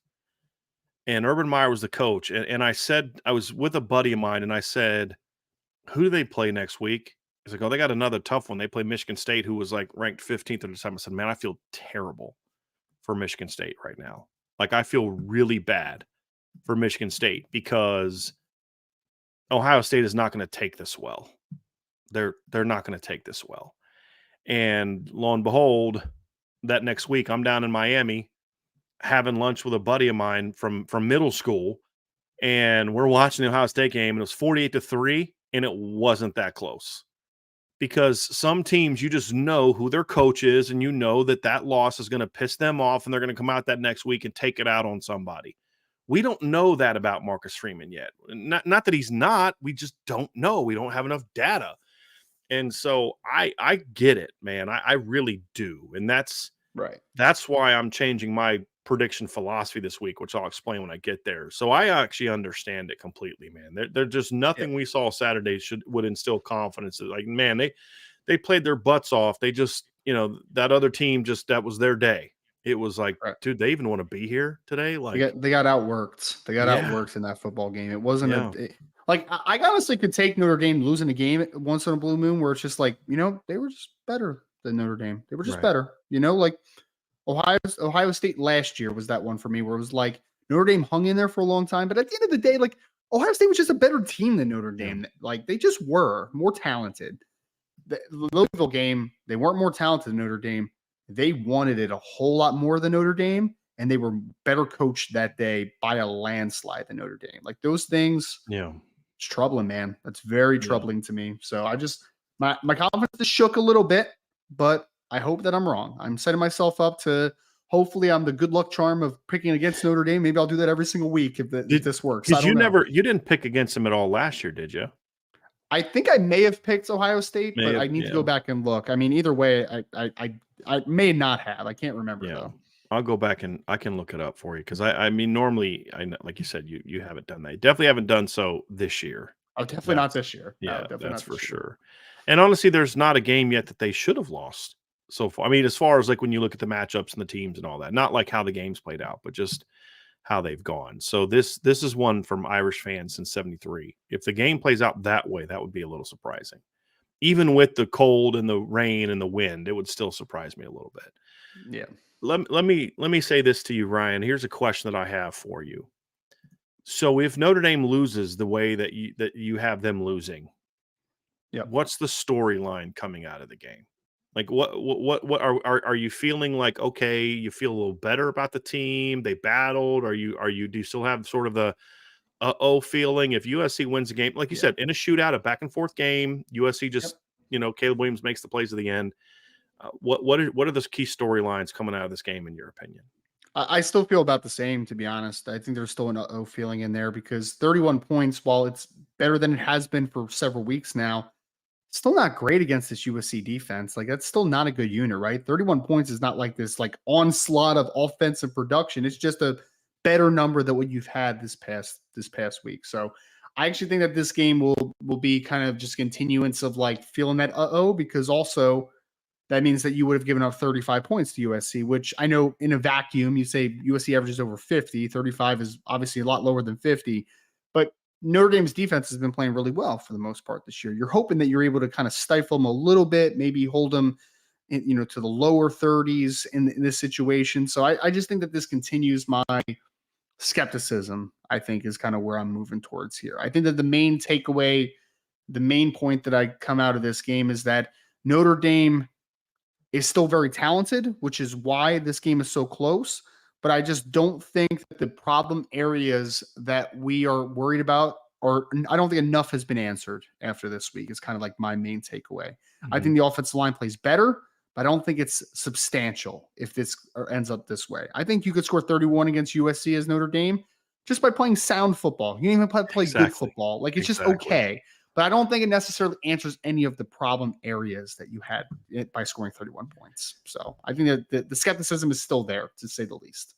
Here's my concern if that happens. And here's why I agree with you that I have the concerns. Because if you only score 31 points against USC, that means you have joined the ranks of Nevada, and Stanford as the only two teams that USC has held below their season scoring average this year.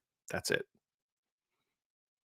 So Nevada coming into the game was their scoring average against everyone other than USC is 15.8. They scored 14. Stanford's against everybody other than USC has scored 21.5. They scored 10. San Jose State has scored 28 against everyone. They scored 28 against USC. Arizona State has averaged 16.8 points per game against everybody else, 28 against USC. Colorado has averaged 31.4 points per game against everyone else, 41 against USC. Arizona has scored 27.6 points against everybody else. They scored 41 against USC, 28 if you count regulation, and that was with their backup quarterback. So that's a bad sign for me. So I'm with you. I would still have some of the similar concerns if they lose this game. Let me ask you it this way, Ryan. What are if Notre Dame wins this game, what are three things that you predict will happen that will result in Notre Dame winning this football game? The run game is completely different than what we saw last year, for one. I think that if Notre Dame is able to win this football game, or even potentially convincingly, I think it's because, one, the offensive line has a great football game and they have a little bit of a turnaround performance. They're able to run the football at a much higher degree. Last year, maybe the game is still in the back of my mind too much. Maybe the bad taste is still in my mouth, but I remember Notre Dame not being able to run the football against USC last year. So I think the run game would be a big thing. I think the second thing that we kind of talked about a little bit is that you're going to limit the run game on the other side of the ball. So it's a little bit interrelated, but I think it's just the battle of the run games. If Notre Dame's able to win that one convincingly, I think that'll be a big one. And then ultimately, the last one for me is you're going to miss some tackles. Like, I don't think that's going to be a clean sheet this week against USC. But are you able to cut down on those mistakes in space? If you are, then I think you're going to be able to hold USC down enough where you can potentially win the football game at the end. So I think tackling is a big one for me, but I think a two-parter that's a part of the same point is, can you run the football at a high rate, and can you stop the run game and make them a one-dimensional offense? Those are the three things for me. If they do that, what's the biggest takeaway from this game? What would it be for you? If they're able to do those things and win the game, what's your your biggest takeaways? I mean, my biggest takeaway from a national perspective is that, like, hey, Notre Dame answered the challenge from a just full scope perspective. Because I think a lot of people are waiting for the downfall here, to be honest, Brian. I think a lot of people are, both from the Notre Dame side of things, from the national side of things, to say like, oh, Notre Dame's 5-3. They're not any different, right? They lost their two biggest games of the season so far. I think that people are waiting for that downfall. And what I'm waiting for is to see, does Notre Dame have punch to them, right? Does this coaching staff have punch to them? So if they're able to win this football game in general, no matter if it's an ugly score or a convincing score, whatever, that shows me that this coaching staff is up for the challenge, and that there's still a breath of fresh air to what this team could be. There's a level up. So I think that, right, like overall, I think that there is a long-term implication to this football game. I do. I think that this one could be the start and the catapult to something. It could be positive or it could be very negative, but I don't think there's a lot of in-between ground. So if Notre Dame's able to win, I think that this is a big statement of this team's growing, but there actually is a plan in place that is attainable. To me, Ryan, it could even be that the negative leads to positives, meaning like it's going to lead to you've got to make changes, right? It could be that wake up call to be like, hey man, you can't coach this way because you're always going to have some instance where you're going to face a kid like that at quarterback or an offense that you can't keep in check. You say, well, Caleb Williams don't come along very often. Well, Right. you played one in 2018 by the name of Trevor Lawrence. You played an offense led by an elite quarterback in 2020 by the name of Mac Jones, right? Like, yeah, you kind of actually have got to this point several times in some big moments where you've had to play against a kid like this. Last year with USC and CJ Stroud. Last year you had to face CJ Stroud, Drake May, and Caleb Williams last year.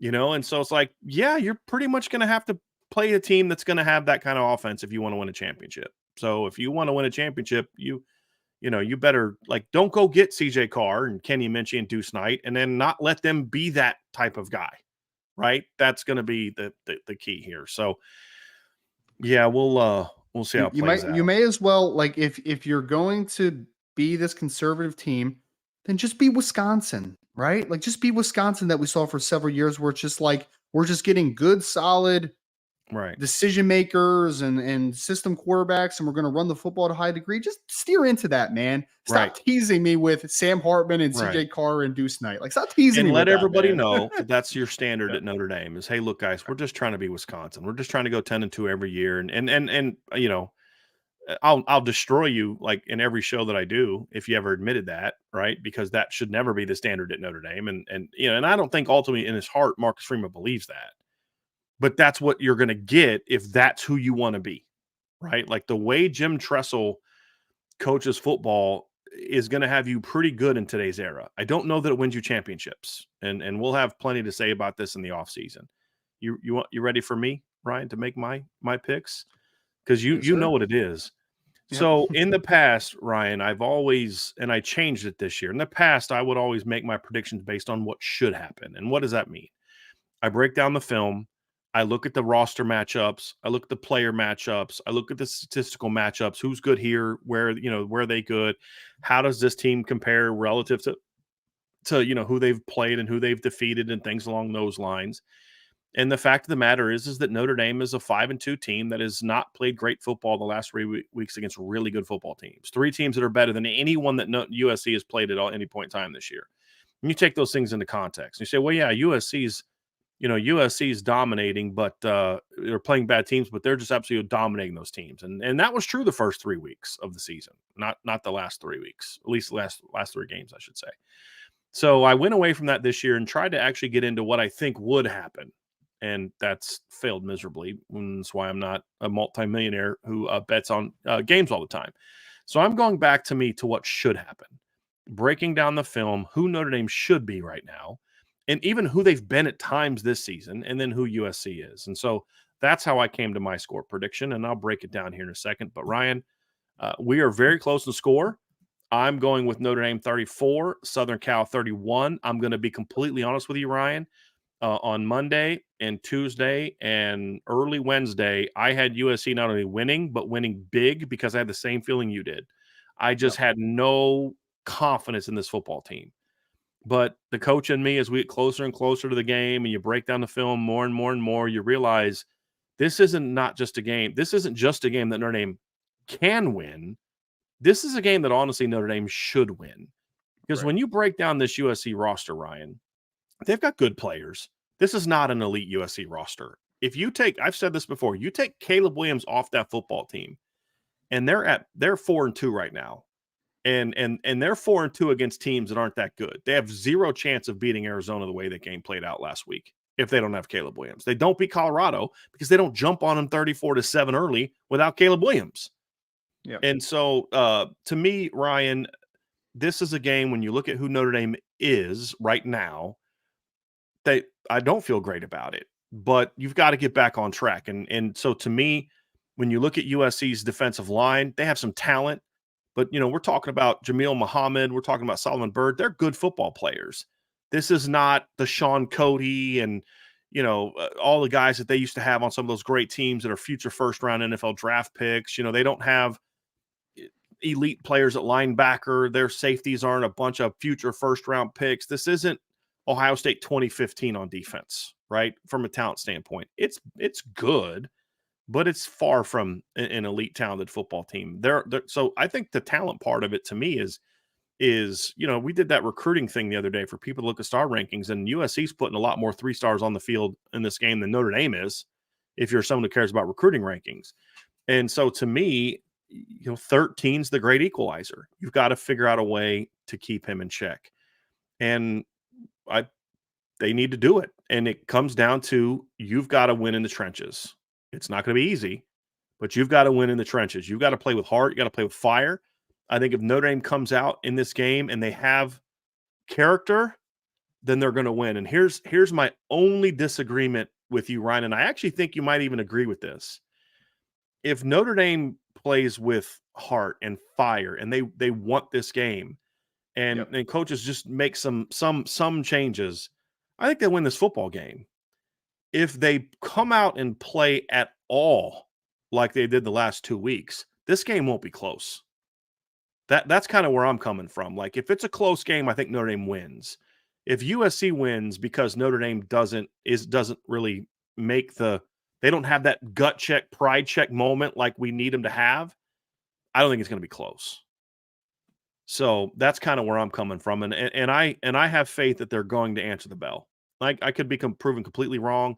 And that's really where my prediction comes from, Ryan. It's just that belief that, this football team has too many veterans who want to end their careers on the right note that are going to answer the bell this week.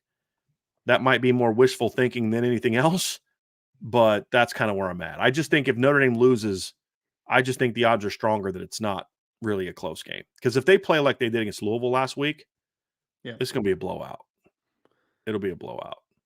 Yeah, I mean, it's such an interesting matchup because, again, you have the Notre Dame offense against the USC defense, which both those units are struggling. And then you have USC's offense, which is a very good unit, and Notre Dame's defense that has been a very good unit for the most part this year, for the majority. So it's good against good. It's bad against bad. It's going to be a very interesting matchup. I think that there are some equalizers in this football game. I think one is that you're not going to completely stop USC offensively because Caleb Williams is Caleb Williams. You're not going to do that. I also think, I personally I don't buy the USC blowing Notre Dame thing out as much, just because I just don't think that defense is good at all. Like, I just don't think that they're going to shut Notre Dame down completely, even though I have no reason to believe that from the Notre Dame side. It's more from the USC side of things. Yeah. So I don't know. But to me, it's like a 42-24 game. Like, that's what I'm talking about. Like, to me, when you look at the way this team is played offensively, with just getting their butts kicked up front, because you've even said, look, this USC defensive line does not suck talent-wise. I don't think it's great, but they've got some players. If the Notre Dame offensive line plays like they did against Duke and Louisville, Bear Alexander's going to have a game. Dude, this is a money game for this kid, right? Isn't he a third-year guy? Correct? Second-year guy. Second-year guy. He's a true sophomore, not a redshirt sophomore. These are money games for guys like that. That's the whole reason he came to USC, was for, NIL and spotlights and things like that. Yeah, to me, if Notre Dame comes out and they're turning the ball over and they're doing the things they did against Louisville, USC's not going to be 7-7 at halftime. That's my point. Oh, sure. Now, yes, Louisville has a better defense, but I don't think Louisville stopping Notre Dame last week was about Louisville. With all due respect to Louisville, it wasn't about them. Duke stopped Notre Dame. They made plays. They beat Notre Dame physically. So I don't know that I think that Notre Dame is going to be able to score enough points to make this a game if their offense comes out and plays with the same energy level, the same plan, the same lack of physicality, all those type of things.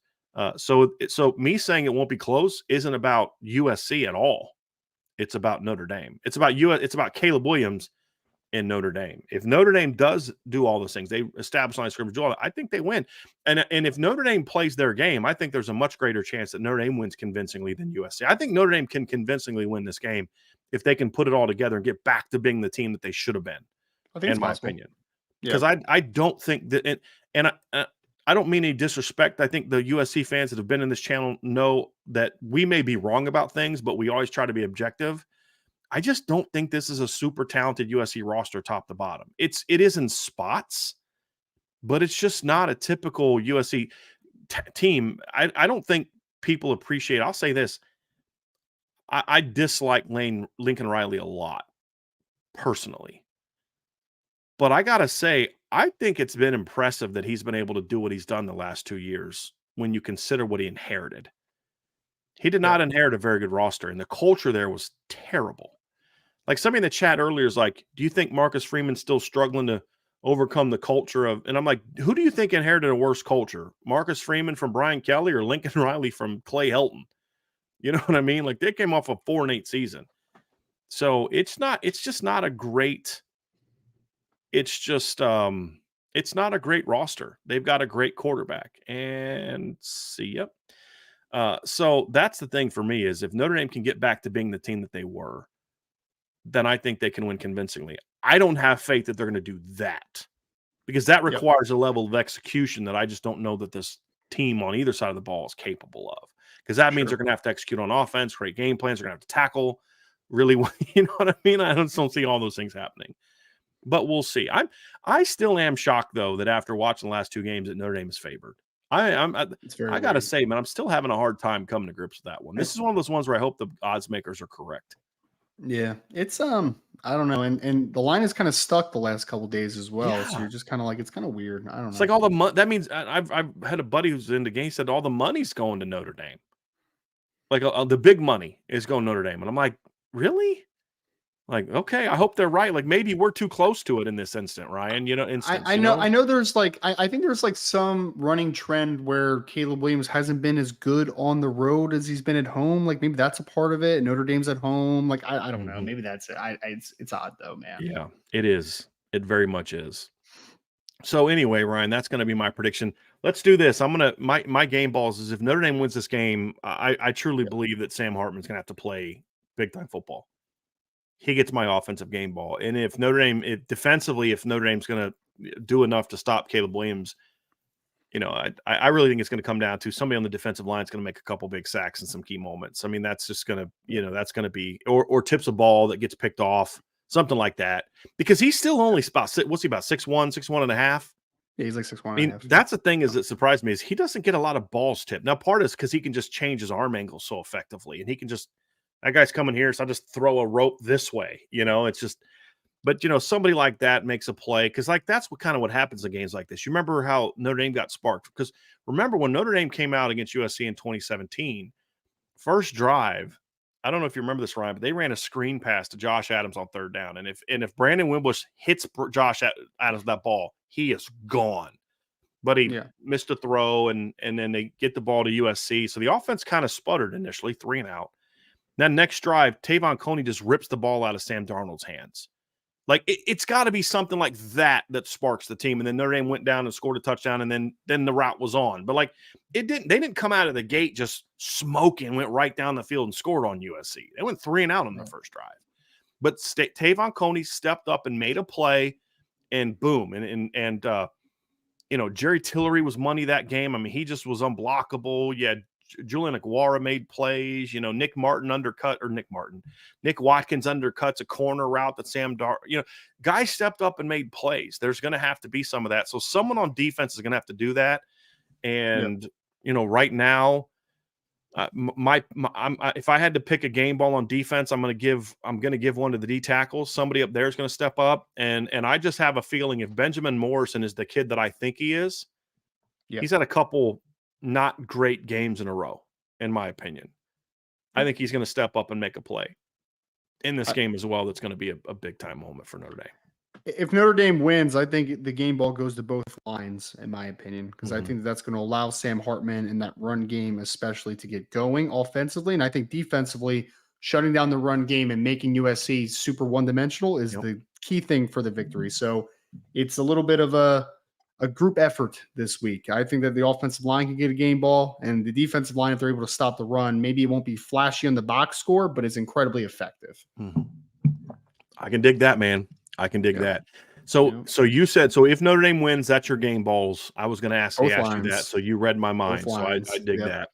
I'm with you on that. Ryan, before we get going, we're not going to do a full mailbag today, everybody. My voice is about gone.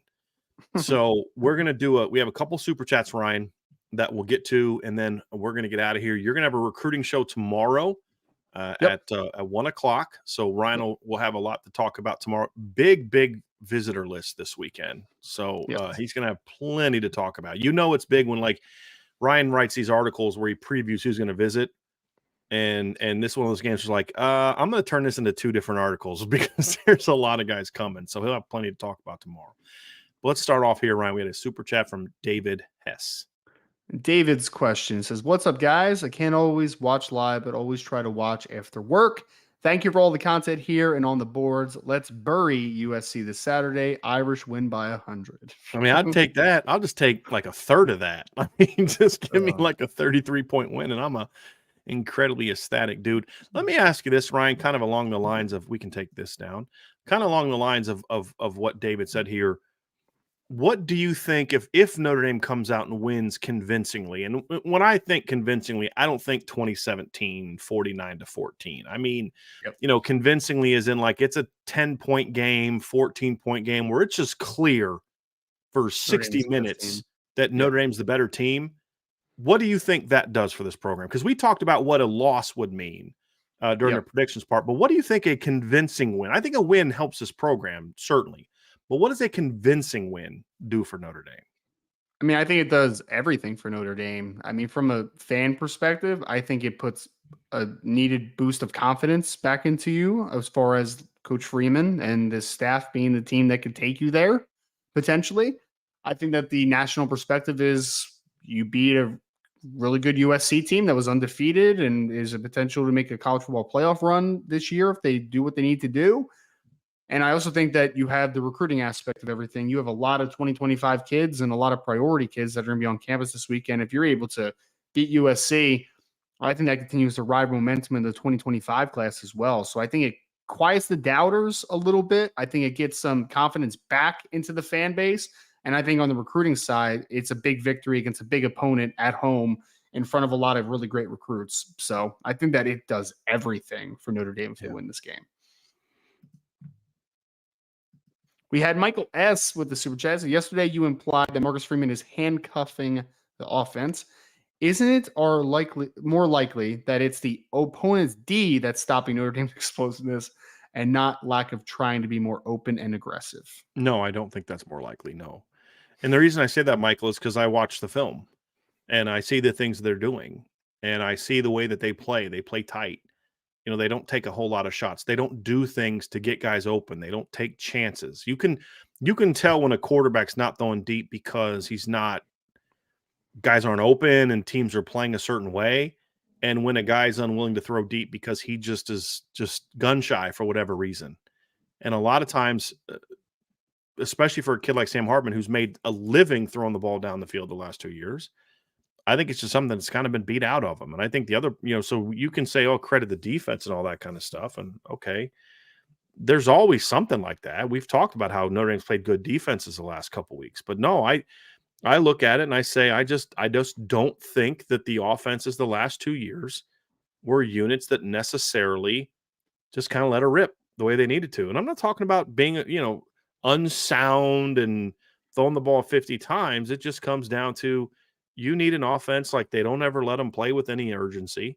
Everything is slow. Everything is methodical. Everything is deliberate. Maybe that's 100% on Jared Parker. Maybe Marcus Freeman's just hired 2 offensive coordinators in a row that just love going really slow. Maybe.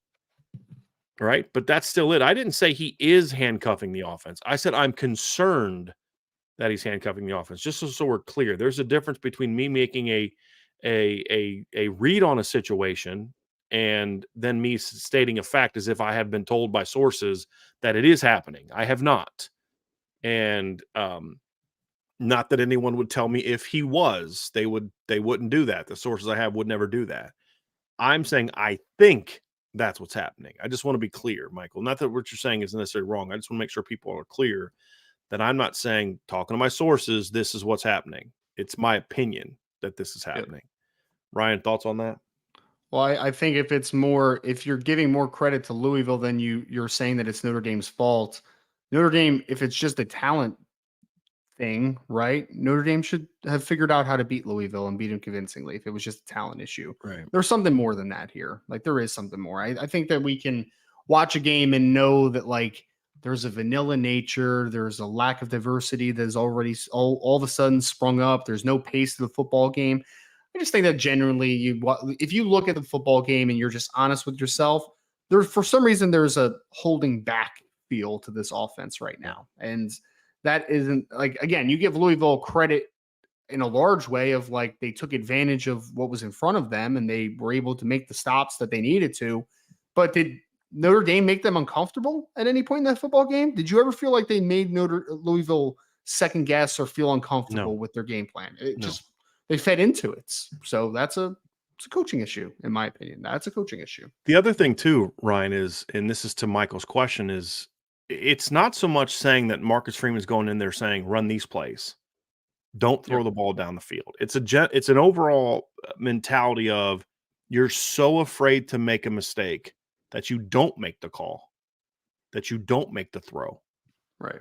Because of the manner in which mistakes are, turnovers. Like Marcus Freeman talks about turnovers like they're guaranteed losers. Like when it happens, it's like this dramatic overreaction, which is a typical thing of defensive coaches, right? I mean, because you think of what a defensive coach's reaction is every time there's a turnover. Oh, crap. Well, yeah, that he's going to, where offensive coaches have a little bit more of, hey, man, this is part of the game. Turnovers are going to happen. We got to be smart. We can't have dumb turnovers. We can't have bad turnovers, but they're going to happen. They're part of the game. And I'm willing to sacrifice an occasional interception if it means that we're going to be aggressive because I know the payoff is going to be 3 big plays, right? As opposed to no turnovers and no big plays. And so, to me, it's that type of thing. It's more of a mentality thing. I think there's also a great deal of pressure being put on the offense right now. Some of the things I have heard about how the practices went leading up to the Ohio State and Duke game leads me to believe that there was a little bit more intensity those weeks, and not good intensity like, focused and physical intensity, but more of like you were acting this way before, and now you're acting this way, and what's going on? And it's the opposite of the way Lou Holtz was. Now, who knows? But that's also part of it too, Ryan, is when you talk about handcuffing is you get guys, and this was Brian Kelly's thing, you get guys so tight and so tense that the first time adversity hits, it's like it's just your world ended, right? Because you're just so tight. And that's how this team has looked in some of these games. And hopefully this game they don't. Hopefully it's hey, what do you got to lose now? Because like that's things, all the pressure's off Notre Dame now for this season, if you really think about it. Yeah. And we'll see if they play like it. They play free. We'll see though. Tom Connor says, Brian and Ryan, how many plays do you see Jordan Faison getting this week? I honestly have no idea. I have no idea. I mean, he should play. You just burned his gave him a scholarship. Right. So he better play. Even though, he probably should have kept playing when he had 2 catches and a touchdown, but they didn't even play him after that. Yeah. So, I don't know. He only played 15 reps last week.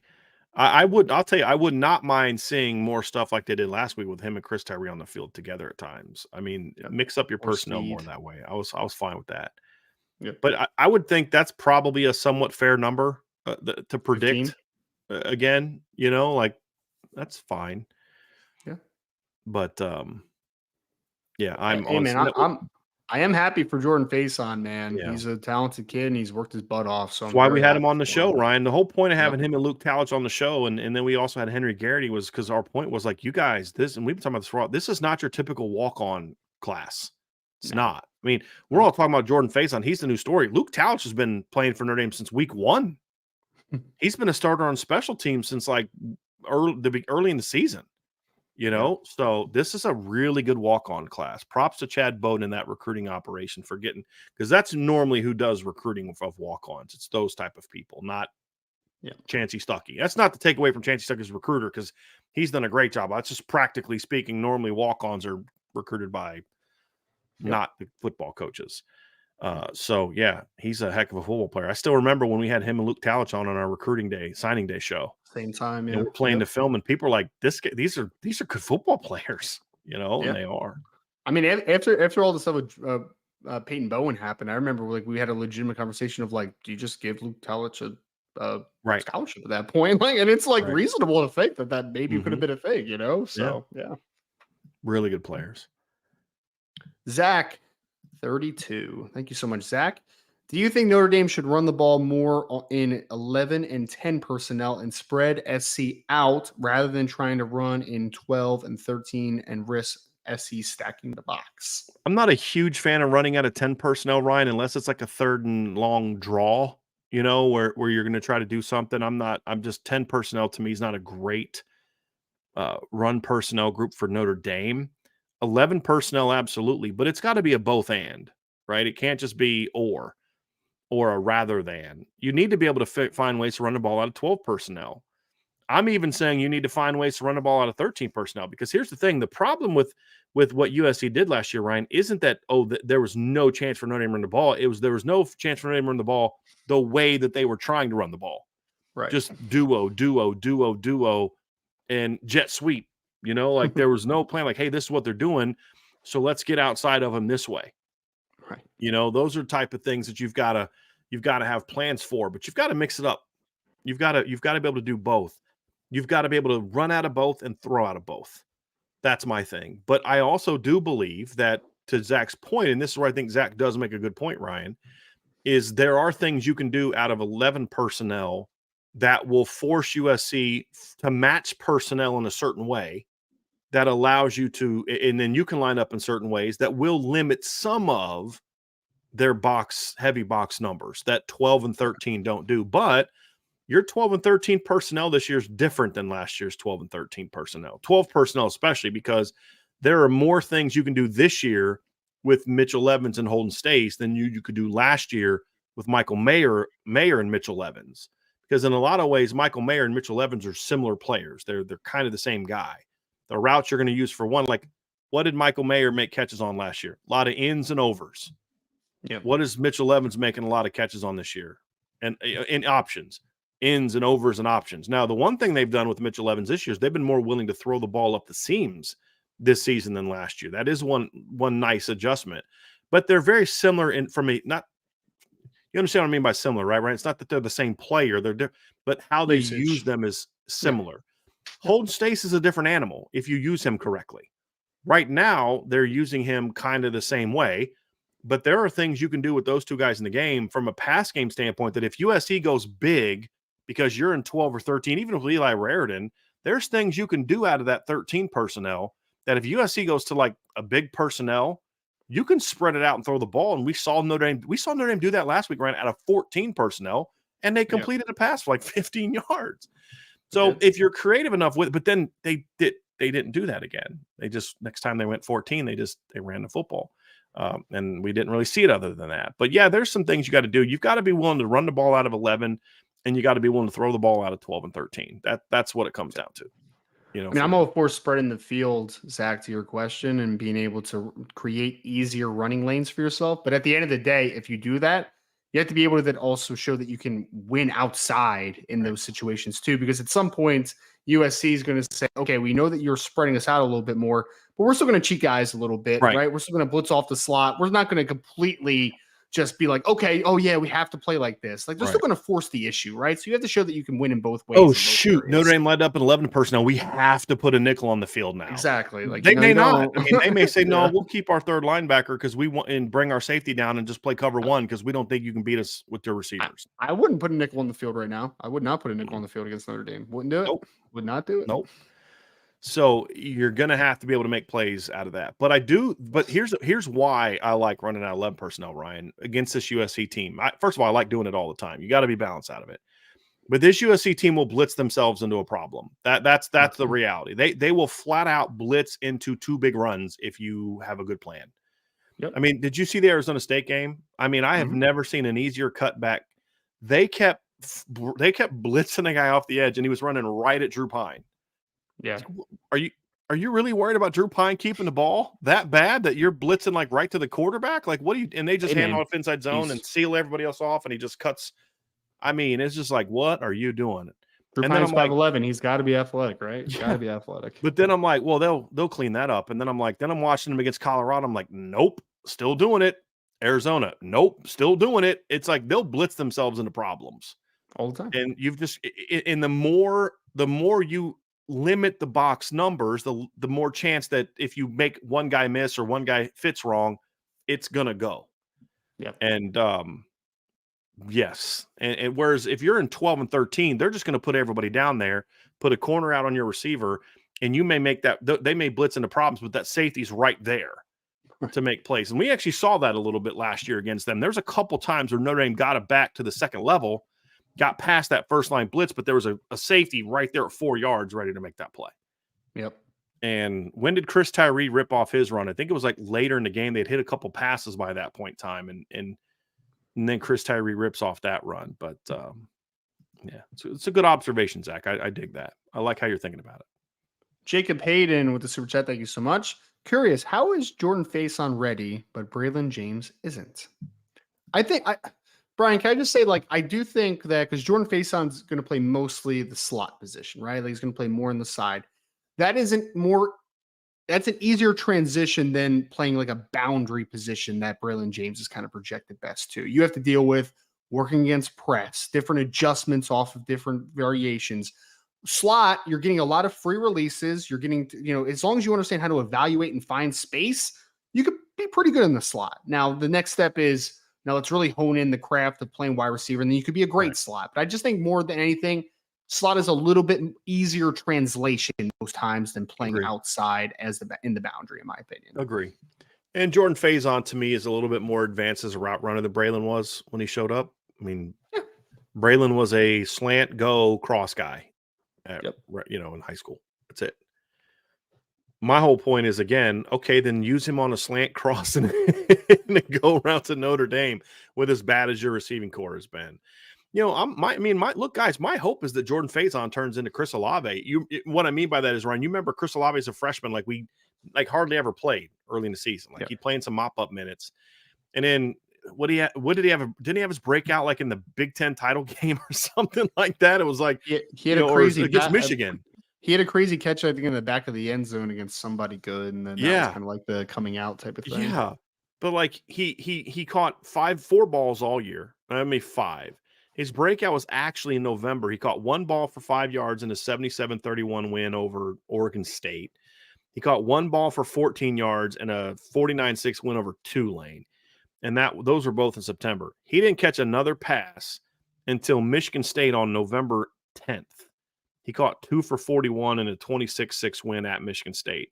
And he only caught 1 pass for 10 yards in that shootout against Maryland. And then the next week, he comes out against Michigan in a 62-39 blowout over a team that at that time, if you remember, a lot of talking heads, Kirk Herbstreit and all those people were saying that Michigan should actually get in the playoff over Notre Dame, even though Notre Dame beat them, because that was all the way back in September. And then they went out and just got curb stomped by Ohio State. But he went out in that game and had 2 catches for 48 yards, but they both went for touchdowns. And then I think it was Northwestern. He had the crazy catch in the Big Ten title game. He went for 5 for 79 and caught a touchdown pass in the Big Ten title game. It's like, who is this kid? I hope Jordan Faison can be that, because they need that kind of spark. I'm all for that. I don't want us to start putting all of our hopes on Jordan Faison now, and he's going to be the savior for the offense, right? A lot of other dudes need to continue to step up, because part of what worked for Jordan, and I think you mentioned this on Tuesday, Ryan, is do you think anyone on Louisville's defense was like, watch 80? No, they didn't know who number 80 was, probably. Yeah, right? which is why they doubled. Go ahead, Ryan. I was just going to say, you watched the game film and did you make a note of 80? You didn't, because he wasn't on the field. It's just you didn't know who the kid was. I mean, that's just what it is. So, yeah. Just like if 14 would have been on the field, you'd probably be like, I don't know who 14 is either, right? So, yeah. When there's a greater chance they know who 14 is than they know who 80 was, right? I mean, that's the reality of it. Yes. So, they're going to know who he is a little bit now. And now, like to your point, he's going to have to be able to do a few more things, and so we'll see how it plays out. But I hope the kid keeps making plays, and I hope that Tobias Merriweather makes plays, and Jade Thomas makes plays, and They're gonna need it. Chris Tyree makes plays, and I mean they're going to need all those guys. Jaden Greathouse, Rico Flores. My hope is that they can figure out what's the best way these guys all work together. Yeah. That's going to be a key. And I'm hoping that Jaden Greathouse is back to being healthy because he can be a weapon if he's healthy. I mean, he was a non-factor he didn't play 2 weeks ago and barely did anything last week just because he wasn't 100%. I'm hopeful that he's good to go this week because he could be a weapon. To me, it's not a coincidence that Jaden Greathouse does not play or does not play much. In the 2 games where your third down offense was the worst. I don't think that's a complete coincidence. It's not only because of that, but I don't think it's a complete coincidence. It's definitely not a coincidence. Yeah. He's so dependable. Dependable. And he knows how to get open. I mean, your current starting slot receiver has never played receiver before in his life before this season. Jaden Greathouse is going to know how to get open more than Chris Tyree. He just flat out is, and he's talented as well. So, yeah, you definitely missed that guy. There's no doubt. Throwing Hands Irish for the super chat. Thank you so much. Is the weather, if the weather is absolutely terrible, like it might be, could you see a low scoring 21-14 game? No, I still, I don't think the weather is projected to be like that bad, like to where it's going to be something like that. To me, that's like you need like 30, 40 mile an hour winds. I don't think 15 mile an hour winds are going to keep Caleb Williams to 21 or 14 points. If Notre Dame keeps them to that many points, it's because the defense played great. And I don't think USC is great running the ball, but I don't think Louisville's offensive line was any great shakes either, Ryan. And they were able to open up a bunch of run lanes for. I think USC's offensive line's better than Louisville's personally, but yeah. So there you go. Right. Yeah. So, I mean, if the weather's bad, it's not a guarantee that means Louisville's or USC's offense isn't going to work. No. And they got talented backs. They're different than the kid they faced last week. And, that would surprise me. It would surprise me. If the weather caused that would surprise me. It really would. I think that would, I don't care what the conditions are. USC's defense holding Notre Dame to 21 or 14 points. I don't care what the conditions are. Would be very disappointing to me. Very disappointing. Because what that would mean, Ryan, is you're closer to Nevada, Stanford, and San Jose State than you are to Colorado and Arizona State. That's what that would mean to me. That is what that would mean. Yep. Nathan Milton with the super chat. Brian and Ryan, you guys are the GOAT. Great content. Hashtag BK still sucks. Hashtag Parsons equals best athlete. He's still on that. He's still on that. That was like a month. That was like 4 months ago. Over the summer. It was like over the summer. Troublemaker. Awesome. Yeah. Matt, 2011 GT with a big super chat. Thank you so much, sir. Are our wide receiver routes too slow developing? I say this because I don't see the releases we heard about in the fall in game. Are the receivers too slow so they just run rather than release, like they can make a release move and then hit fifth gear? So one part is are the receivers too slow so they can run rather than release? No, I don't think I'm not quite sure what you mean by that. I'll try to answer it 2 ways, Matt. I don't think the receivers are too slow, period. End of sentence. They're just slow, if that's what you mean. I don't think lack of speed is not a problem for the Notre Dame receivers. Even a guy like Jaden Greathouse, who I would argue is the slowest guy you have, that's not why the releases are the way that they are. If anything, if that's your concern, and again, you may be asking this another way, and I'll answer both ways, Ryan. If you're slow, you need to have a complete arsenal of great release moves on in your repertoire. You have to be great at releasing if you're a slower guy. You have to play with more urgency if you're a slower guy. The other way you could saying it is, are they too slow so they just run rather than release, meaning like more deliberate, like they can make a release move so like they're trying to win? Again, if that was true, like they can make a release move and then hit fifth gear. Again, if that were true, they'd still be they would be doing more off their releases, right? Like they would be doing, hey, let me win here, and then boom, I can accelerate and go. And so they're maybe more deliberate with their release moves. That's the other way you could take it. But as far as the routes being too slow developing, yes, I believe so. I think their releases, the thing is their releases aren't slow as far as against press because they just stutter and go. If anything, they're getting into their route too quickly in that instance. What I'm referring to is like guys just coming off the line and just kind of going 3/4 speed because they're going to do an in cut.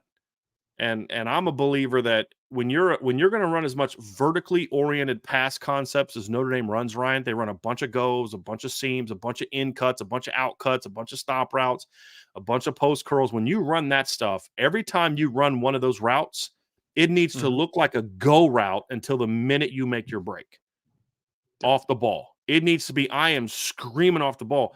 The thing I was actually somewhat happy with from last week, Ryan, is I actually think we saw more of that. What shocked me when I watched the All-22 is how many times Notre Dame's receivers actually got on top of Louisville defensive backs. Ball just never came, right? And then the one time it does come, gets dropped. That was not the only time a Notre Dame receiver had gotten over top of a Louisville defender. So I actually thought the urgency last week was better. They didn't make that one play. Sam Hartman didn't make the throws he needed to make in other times. You had a penalty that brought back another one. So I actually think there were some opportunities for those balls last week. So I hope they can carry that into this week because, I mean, Tobias Merriweather's get off last week was way better than it's been all year. Chris Tyree was coming off with more urgency. So, I was more pleased by that. The releases still sucked, which is why Rico Flores and Jaden Thomas had trouble because they're just not athletic enough right now to have those kind of releases against the kids that Louisville has a corner and win. They're just not. Yeah, to me. Well, I would say this, Matt. Like, I think any time a team is playing slow at certain spots, it's a confidence issue a lot of the times, right? There's a lot to be proven with Chancey Stuckey as far as, how good of a receiver coach he is and all that, right? But it has to be better than what it was, though, right? And I think people have commented, Brian, like I think you've talked about it, like that the coaching is definitely better than what it was at wide receiver in the previous staff, right? Well, why isn't it taking? Yes. Well, why isn't taking it monumental leaps? I think partly it's because this isn't a wide receiver group that is still has a lack of production from a career perspective, right? You still don't have a ton of career production, and there's no confidence on the team right now. I don't think there is. And then you're also dealing with the injury bug that you're dealing with the hamstrings, and like I just think that there's zero just fire under that group right now as far as the confidence level. Like they just are not a confident group, and they're also a group that's getting beat up a little bit as far as the hamstring issues as well. So they need one, to get healthy, a couple guys, but two, they need just a spark of confidence, man. They need a game where it's just like, okay, this can work. This can work. And now it's going to continue to work and continue to work. They just really lack confidence right now. Agree. That was our last question, Ryan. So that's going to wrap things up. Why don't you go and take us out of here? Well, I appreciate everyone for dropping by for this Notre Dame versus USC game prediction and keys to victory. If you missed the first section of the podcast where we dove deep into the game, keys to Notre Dame offense, keys to Notre Dame defense to hopefully win this football game on Saturday, please go back and listen. Thank you all so much for the super chats there at the end as well. We are only a couple days away from Notre Dame football officially kicking off at home, playing against the USC Trojans. So before you leave, you can just hit that like button for us, subscribe to the podcast. If you're listening to us on YouTube, make sure you hit that notification bell at the bottom of the screen to listen to all our future shows. Boards at irishbreakdown.com for all your latest team and recruiting intel. I'll have recruiting hour tomorrow to preview a big recruiting weekend for Notre Dame as well. If you're listening to us on your favorite podcast platform, 5-star reviews are always very much appreciated. You can also subscribe to the podcast there. Make sure you do that right now. And as always, go Irish. We'll talk to you all again very soon. Ryan Roberts, Brian Driscoll here on the Irish Breakdown Podcast. No IB tailgate this weekend, by the way. Just a reminder to people, we'll be doing that against Pitt in a couple weeks.